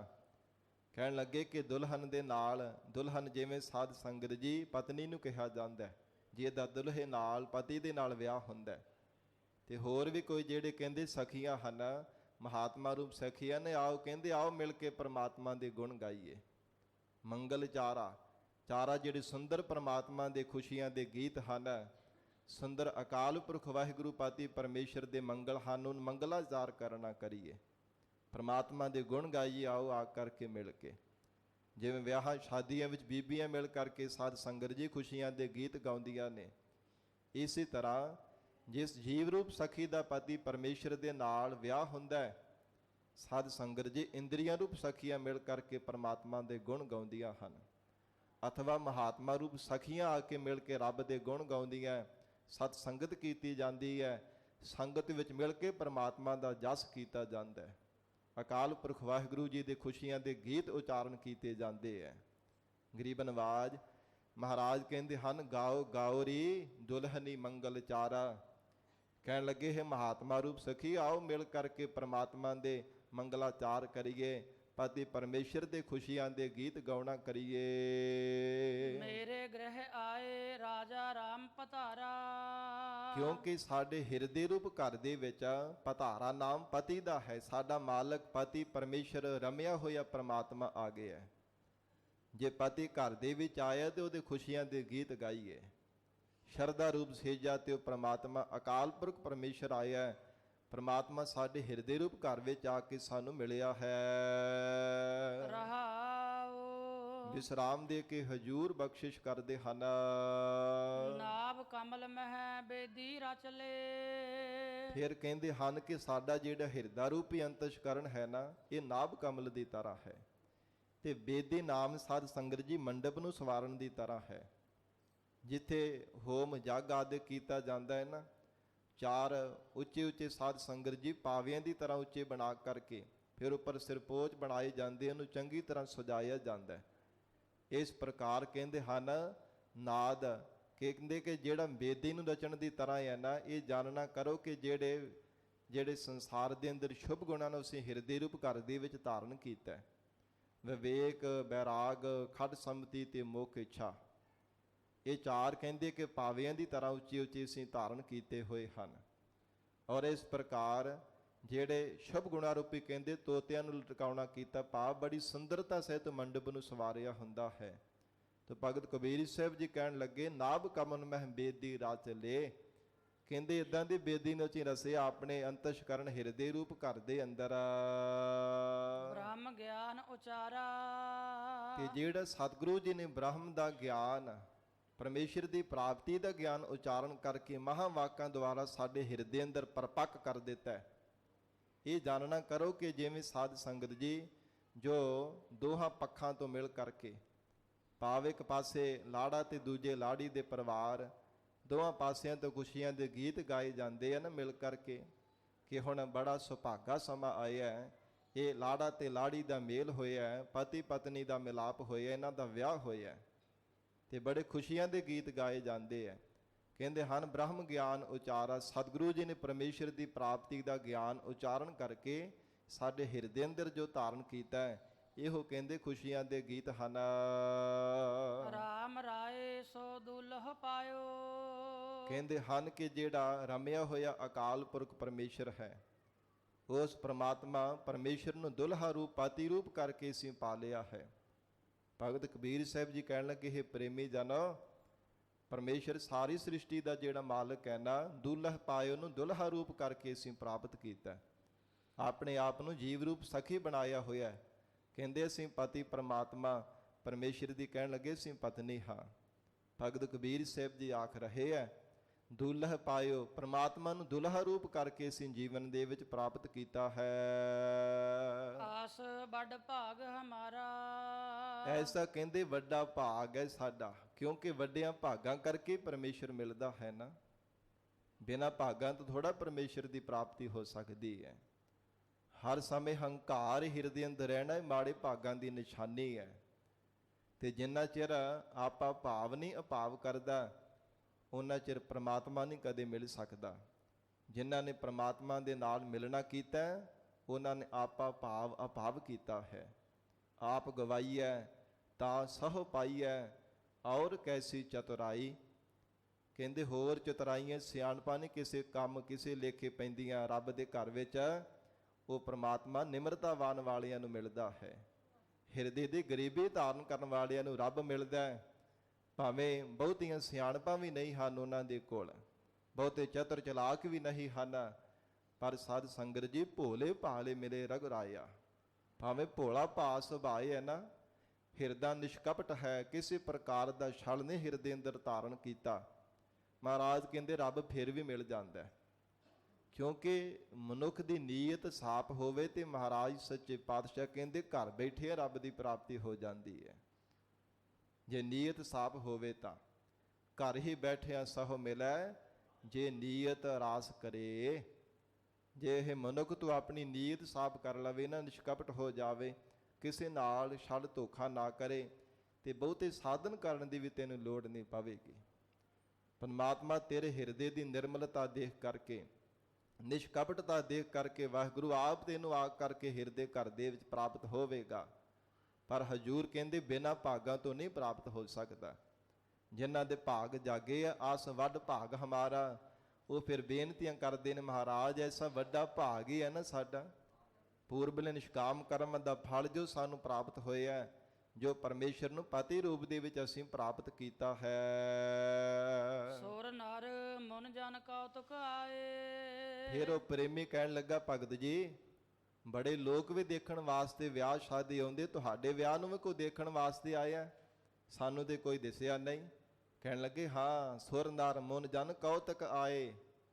ਕਹਿੰਦੇ ਬੜਾ ਅਚਰਜ ਕੌਤੁਕ ਦੇਖਣ ਦੇ ਵਾਸਤੇ ਇਹ ਜੀਵ ਰੂਪ ਸਖੀ ਦਾ ਪਤੀ ਪਰਮੇਸ਼ਰ ਦੇ ਨਾਲ ਮਿਲਾਪ ਦਾ ਵਿਆਹ ਦਾ ਕੌਤੁਕ ਦੇਖਣ ਦੇ ਵਾਸਤੇ ਸੁਰ, ਇਹ ਜਿਹੜੇ 33 ਕਰੋੜ ਦੇਵਤੇ ਵੀ ਆਏ ਸਨ। ਨਰ ਜਿਹੜੇ ਬੰਦਗੀ ਕਰਨ ਵਾਲੇ ਬ੍ਰਹਮ ਵੇਤੇ ਮਨੁੱਖ ਵੀ ਆਏ ਸਨ। ਫਿਰ ਮਨ ਜਿਹੜੇ ਮੁਨੀ ਜਨ ਸਨ, ਸੁਰ ਨਰ ਮਨ ਜਨ ਦਾ ਜਨ ਜਿਹੜੇ ਭਗਤ ਸਨ, ਹੋਰ ਵੀ ਪਰਮੇਸ਼ਰ ਦੇ ਪਿਆਰੇ ਦਾਸ ਸਨ, ਉਹ ਕਹਿੰਦੇ ਸਾਰਾ ਕੌਤੁਕ ਦੇਖਣ ਦੇ ਵਾਸਤੇ ਆਏ ਸੀ। ਇਹ ਬੜਾ ਹੈਰਾਨੀਜਨਕ ਲੀਲਾ, ਇਹ ਕਿਵੇਂ ਜੀਵ ਰੂਪ ਸਖੀ ਦਾ ਪਰਮੇਸ਼ਰ ਦੇ ਨਾਲ ਮਿਲਾਪ ਹੁੰਦਾ ਹੈ, ਕਿਵੇਂ ਇਸ ਪਤਨੀ ਨੇ ਪ੍ਰਮਾਤਮਾ ਪਰਮੇਸ਼ਰ ਅਕਾਲ ਪੁਰਖ ਵਾਹਿਗੁਰੂ ਜੀ ਨੂੰ ਪ੍ਰਾਪਤ ਕੀਤਾ ਹੈ। ਕੌਤਕ ਕਹਿੰਦੇ ਸਾਰਾ ਇਹ ਹੈਰਾਨੀਜਨਕ ਲੀਲਾ ਦੇਖਣ ਦੇ ਵਾਸਤੇ ਇਹ ਬਹੁਤ ਸਾਰੇ ਦੇਵੀ ਦੇਵਤੇ ਵੀ ਆਏ ਸਨ। ਕੋਟ 33 ਉਜਾਨਾ। ਕੋਟ 33 ਜਿਹੜੀ ਅਜਾਨ ਸੰਗਿਆ ਹੈ, ਬ੍ਰਹਮਾ ਦੀ ਪੈਦਾ ਕੀਤੀ ਹੋਈ ਜਿਹੜੇ 33 ਕਰੋੜ ਦੇਵਤੇ ਹਨ, ਇਹ ਸਭ ਦੇਖਣ ਵਾਸਤੇ ਆਏ ਹੈ। ਤੇ ਸਾਧ ਸੰਗਤ ਜੀ, ਜੇ ਬੰਦਗੀ ਕਰਨ ਵਾਲੀ ਬ੍ਰਹਮ ਵੇਤਿਆਂ ਦੇ ਬਚਨ ਹਨ, ਕਹਿੰਦੇ ਕਿ ਸਭ ਦੇਵੀ ਦੇਵਤੇ ਵੀ ਬ੍ਰਹਮ ਗਿਆਨ ਦੀ ਅਵਸਥਾ ਵਾਲੇ ਦੇ ਦਰਸ਼ਨ ਕਰਨ ਵਾਸਤੇ ਆਉਂਦੇ ਹੈ। ਜਿਸ ਹਿਰਦੇ ਅੰਦਰ ਵਾਹਿਗੁਰੂ ਦੀ ਪ੍ਰਾਪਤੀ ਦਾ ਗਿਆਨ ਪ੍ਰਾਪਤ ਹੋ ਜਾਂਦਾ ਹੈ, ਜਿਸ ਹਿਰਦੇ ਅੰਦਰ ਬ੍ਰਹਮ ਗਿਆਨ ਦੀ ਦਾਤ ਮਿਲ ਜਾਂਦੀ ਹੈ, ਜੀਵ ਈਸ਼ ਦੇ ਏਕਤਾ ਕਰ ਲੈਂਦਾ ਹੈ। ਮਹਾਰਾਜ ਕਹਿੰਦੇ ਦੇਵੀ ਦੇਵਤੇ ਵੀ ਉਹਨਾਂ ਦੇ ਦੀਦਾਰ ਕਰਨ ਦੇ ਵਾਸਤੇ ਆਉਂਦੇ, ਉਹਨਾਂ ਦੇ ਚਰਨਾਂ ਤੇ ਸਿਜਦਾ ਕਰਦੇ ਹੈ। ਔਰ ਇਸ ਕਰਕੇ ਸਤਿਗੁਰੂ ਜੀ ਨੇ ਉਚਾਰਨ ਕੀਤਾ ਕੋਟ ਦੇ 30 ਉਜਾਨਾ। ਕਹਿੰਦੇ ਸੰਗਿਆ ਜਿਹੜੀ ਅਜਾਨ ਸੰਗਿਆ ਬ੍ਰਹਮਾ ਦੀ ਪੈਦਾ ਕੀਤੀ ਹੋਈ 33 ਕਰੋੜ ਦੇਵਤੇ ਉਹ ਆਏ ਸਨ। ਭਗਤ ਕਬੀਰ ਸਾਹਿਬ ਜੀ ਕਹਿੰਦੇ ਸਾਡੇ ਵਿਆਹ ਦਾ ਇਹ ਸਾਰਾ ਜਿਹੜਾ ਹੈਰਾਨੀਜਨਕ ਕੌਤੁਕ ਦੇਖਣ ਦੇ ਲਈ ਆਏ ਸਨ। ਕਹਿ ਕਬੀਰ ਮੋਹਿ ਵਿਆਹੇ ਚੱਲੇ ਹੈ। ਭਗਤ ਕਬੀਰ ਸਾਹਿਬ ਜੀ ਕਹਿਣ ਲੱਗੇ ਪ੍ਰੇਮੀ ਜਨੋ ਸਾਨੂੰ ਵਿਆਹ ਕੇ ਲੈ ਚੱਲੇ ਹਨ। ਮਹਾਰਾਜ ਕੌਣ ਵਿਆਹ ਕੇ ਲੈ ਚੱਲੇ ਤੁਹਾਨੂੰ? ਪੁਰਖ ਏਕ ਭਗਵਾਨਾ। ਕਹਿੰਦੇ ਜਿਹੜਾ ਖੱਡ ਭਾਗਾਂ ਸੰਪੰਨ ਇੱਕ ਪਰਮਾਤਮਾ ਜਿਹਨੂੰ ਪੁਰਖ ਕਿਹਾ ਜਾਂਦਾ ਹੈ, ਏਕਾ ਪੁਰਖ ਸਬਾਈ ਨਾਰ, ਉਹ ਸਾਡਾ ਪਤੀ, ਉਹ ਅਕਾਲ ਪੁਰਖ ਪਰਮੇਸ਼ਰ, ਪੋਹ ਆਦਿਕ ਨਰਕਾਂ ਤੋਂ ਰੱਖਿਆ ਕਰਨ ਵਾਲਾ, ਜਮਾਂ ਦੀ ਮਾਰ ਤੋਂ ਬਚਾਉਣ ਵਾਲਾ, ਉਹ ਪਰਮੇਸ਼ਰ ਸਾਨੂੰ ਵਿਆਹ ਕਰਕੇ ਲੈ ਚੱਲਿਆ ਹੈ। ਇਹ ਗਰੀਬ ਨਵਾਜ ਸਤਿਗੁਰੂ ਜੀ ਨੇ ਭਗਤ ਰਸਨਾ ਦੁਆਰਾ ਜੀਵ ਰੂਪ ਸਖੀ ਦਾ ਰੂਪਕ ਅਲੰਕਾਰ ਬਣਾ ਕੇ ਉਪਦੇਸ਼ ਬਖਸ਼ਿਸ਼ ਕੀਤਾ। ਕਿਉਂਕਿ ਜਿੰਨਾ ਚਿਰ ਮਨੁੱਖ ਮਨ ਦੇ ਵਿੱਚ ਹੰਕਾਰ ਹੀ ਬਣਾ ਕਰਕੇ ਰੱਖਦਾ, ਮਹਾਰਾਜ ਸੱਚੇ ਪਾਤਸ਼ਾਹ ਕਹਿੰਦੇ ਉਹਨਾਂ ਚਿਰ ਕਦੇ ਵੀ ਪਰਮਾਤਮਾ ਨੂੰ ਨਹੀਂ ਪਾ ਸਕਦਾ। ਜਿੰਨਾ ਚਿਰ ਆਪਣੇ ਅੰਦਰ ਗਰੀਬੀ ਨਹੀਂ ਧਾਰਨ ਕਰਦਾ, ਜਿੰਨਾ ਚਿਰ ਆਪਣੇ ਆਪ ਨੂੰ ਜੀਵ ਰੂਪ ਸਖੀ ਨਹੀਂ ਮੰਨਦਾ ਕਿ ਮੈਂ ਜੀਵ ਰੂਪ ਸਖੀ ਹਾਂ, ਪਤੀ ਪਰਮੇਸ਼ਰ ਦੇ ਨਾਲ ਮਿਲਾਪ ਕਰਨਾ, ਉਸ ਪਰਮਾਤਮਾ ਤੱਕ ਪਹੁੰਚਣਾ, ਮਹਾਰਾਜ ਸੱਚੇ ਪਾਤਸ਼ਾਹ ਕਹਿੰਦੇ ਉਹਨਾਂ ਚਿਰ ਕਦੇ ਵੀ ਪ੍ਰਾਪਤੀ ਨਹੀਂ ਹੋ ਸਕਦੀ। ਔਰ ਇਹ ਭਗਤ ਕਬੀਰ ਸਾਹਿਬ ਜੀ ਨੇ ਆਪਣੇ ਆਪ ਨੂੰ ਪਰਮੇਸ਼ਰ ਅਕਾਲ ਪੁਰਖ ਵਾਹਿਗੁਰੂ ਜੀ ਦੀ ਸਖੀ ਬਣਾ ਕੇ ਅਲੰਕਾਰ ਬਣਾ ਕੇ ਉਪਦੇਸ਼ ਬਖਸ਼ਿਸ਼ ਕੀਤਾ ਹੈ। ਗਰੀਬ ਨਵਾਜ ਸਤਿਗੁਰੂ ਜੀ ਮਿਹਰ ਕਰਨ, ਪਾਵਨ ਉਪਦੇਸ਼ ਸਾਡੇ ਹਿਰਦਿਆਂ ਵਿੱਚ ਵਸ ਜਾਵੇ, ਗੁਰੂ ਬਚਨਾਂ ਦੀ ਕਮਾਈ ਕਰਕੇ ਜੀਵਨ ਸਫਲਾ ਬਣਾ ਸਕੀਏ ਜੀ। ਗੁਰਬਾਣੀ ਦੀ ਵਿਚਾਰ ਕਰਦਿਆਂ ਤੋਂ ਹੋਈਆਂ ਬੇਅੰਤ ਭੁੱਲਾਂ ਦੀ ਖਿਮਾ। ਧੰਨ ਸ੍ਰੀ ਗੁਰੂ ਗ੍ਰੰਥ ਸਾਹਿਬ ਜੀ ਮਹਾਰਾਜ ਆਪ ਸੰਗਤ ਬਖਸ਼ਣਹਾਰ ਹੋ, ਅਗਾਹ ਵਾਸਤੇ ਅਸੀਸ ਪਿਆਰ ਬਖਸ਼ਿਸ਼ ਕਰਨਾ। ਸਾਧ ਸੰਗਤ ਜੀ, ਜੋ ਆਪ ਸਰਬੱਤ ਸੰਗਤ ਨੂੰ ਪਤਾ ਹੈ ਕਿ ਹਰ ਸਾਲ ਦੀ ਤਰ੍ਹਾਂ ਜਿਵੇਂ ਦੁਸਹਿਰੇ ਦੇ ਵਿਸ਼ੇਸ਼ ਕਰਕੇ ਸਮਾਗਮਾਂ ਦੇ ਵਿੱਚ ਜੋ ਸਾਧ ਸੰਗਤ ਜੀ ਦੀਵਾਨ ਸਜਦੇ ਹੈ, ਅੰਮ੍ਰਿਤ ਵੇਲੇ ਔਰ ਸ਼ਾਮ ਦੇ ਸਮੇਂ ਵੀ ਕਥਾ ਤੋਂ ਬਾਅਦ ਵਿੱਚ, ਸ਼ਾਮ ਦੇ ਸਮੇਂ ਆਰਤੀ ਕੀਰਤਨ ਤੋਂ ਬਾਅਦ ਵਿੱਚ ਵੀ ਦੀਵਾਨ ਸਜਦੇ ਹੈ, ਜਿਸ ਵਿੱਚ ਦੂਰੋਂ ਦੂਰ ਪੰਜਾਬ ਤੋਂ ਢਾਡੀ ਜਥੇ, ਕਵੀਸ਼ਰੀ ਜਥੇ ਔਰ ਪ੍ਰਚਾਰਕ ਕਥਾਵਾਚਕ ਕੀਰਤਨੀਏ ਜਥੇ ਆ ਕੇ ਗੁਰਮਤਿ ਰਾਹੀਂ ਗੁਰੂ ਚਰਨਾਂ ਦੇ ਨਾਲ ਜੋੜਦੇ ਹੈ। ਗੁਰੂ ਘਰ ਦਾ ਇਤਿਹਾਸ ਸਰਵਣ ਕਰਵਾ ਕੇ ਢਾਡੀ ਵਾਰਾਂ ਦੇ ਰਾਹੀਂ ਸਤਿਗੁਰੂ ਜੀ ਦੇ ਚਰਨਾਂ ਦੇ ਨਾਲ ਜੋੜਦੇ ਹੈ। ਅੱਜ ਤੋਂ ਸਾਧ ਸੰਗਤ ਜੀ ਦੀਵਾਨਾਂ ਦੀ ਵੀ ਪ੍ਰਾਰੰਭਤਾ ਹੋਣ ਜਾ ਰਹੀ ਹੈ। ਆਪ ਸੰਗਤ ਦੇ ਚਰਨਾਂ ਵਿੱਚ ਬੇਨਤੀ ਹੈ, ਇਵੇਂ ਪਿਆਰ ਦੇ ਨਾਲ ਗੁਰੂ ਚਰਨਾਂ ਵਿੱਚ ਬੈਠ ਕੇ ਸਤਿਗੁਰੂ ਜੀ ਦਾ ਜਦ ਸਰਵਣ ਕਰਕੇ, ਗੁਰ ਇਤਿਹਾਸ ਸਰਵਣ ਕਰਕੇ ਲਾਹੇ ਪ੍ਰਾਪਤ ਕਰੋ ਜੀ। ਬੇਨਤੀ ਪ੍ਰਵਾਨ ਕਰਨੀ ਜੀ।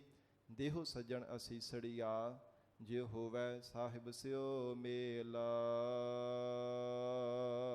ਨਾਭ ਕਮਲ ਮਹਿ ਬੇਦੀ ਰਚ ਲੇ, ਬ੍ਰਹਮ ਗਿਆਨ ਉਚਾਰਾ। ਰਾਮ ਰਾਏ ਸੋ ਦੁਲਹ ਪਾਇਓ, ਅਸ ਬੜ ਭਾਗ ਹਮਾਰਾ। ਸੁਰ ਨਰ ਮੁਨ ਜਨ ਕੌਤੁਕ ਆਏ, ਕੋਟ 3300 ਜਾਨਾ। ਕਹਿ ਕਬੀਰ ਮੋਹਿ ਵਿਆਹ ਚੱਲੇ ਹੈ, ਪੁਰਖ ਏਕ ਭਗਵਾਨਾ। ਵਾਹਿਗੁਰੂ ਜੀ ਕਾ ਖਾਲਸਾ, ਵਾਹਿਗੁਰੂ ਜੀ ਕੀ ਫਤਿਹ।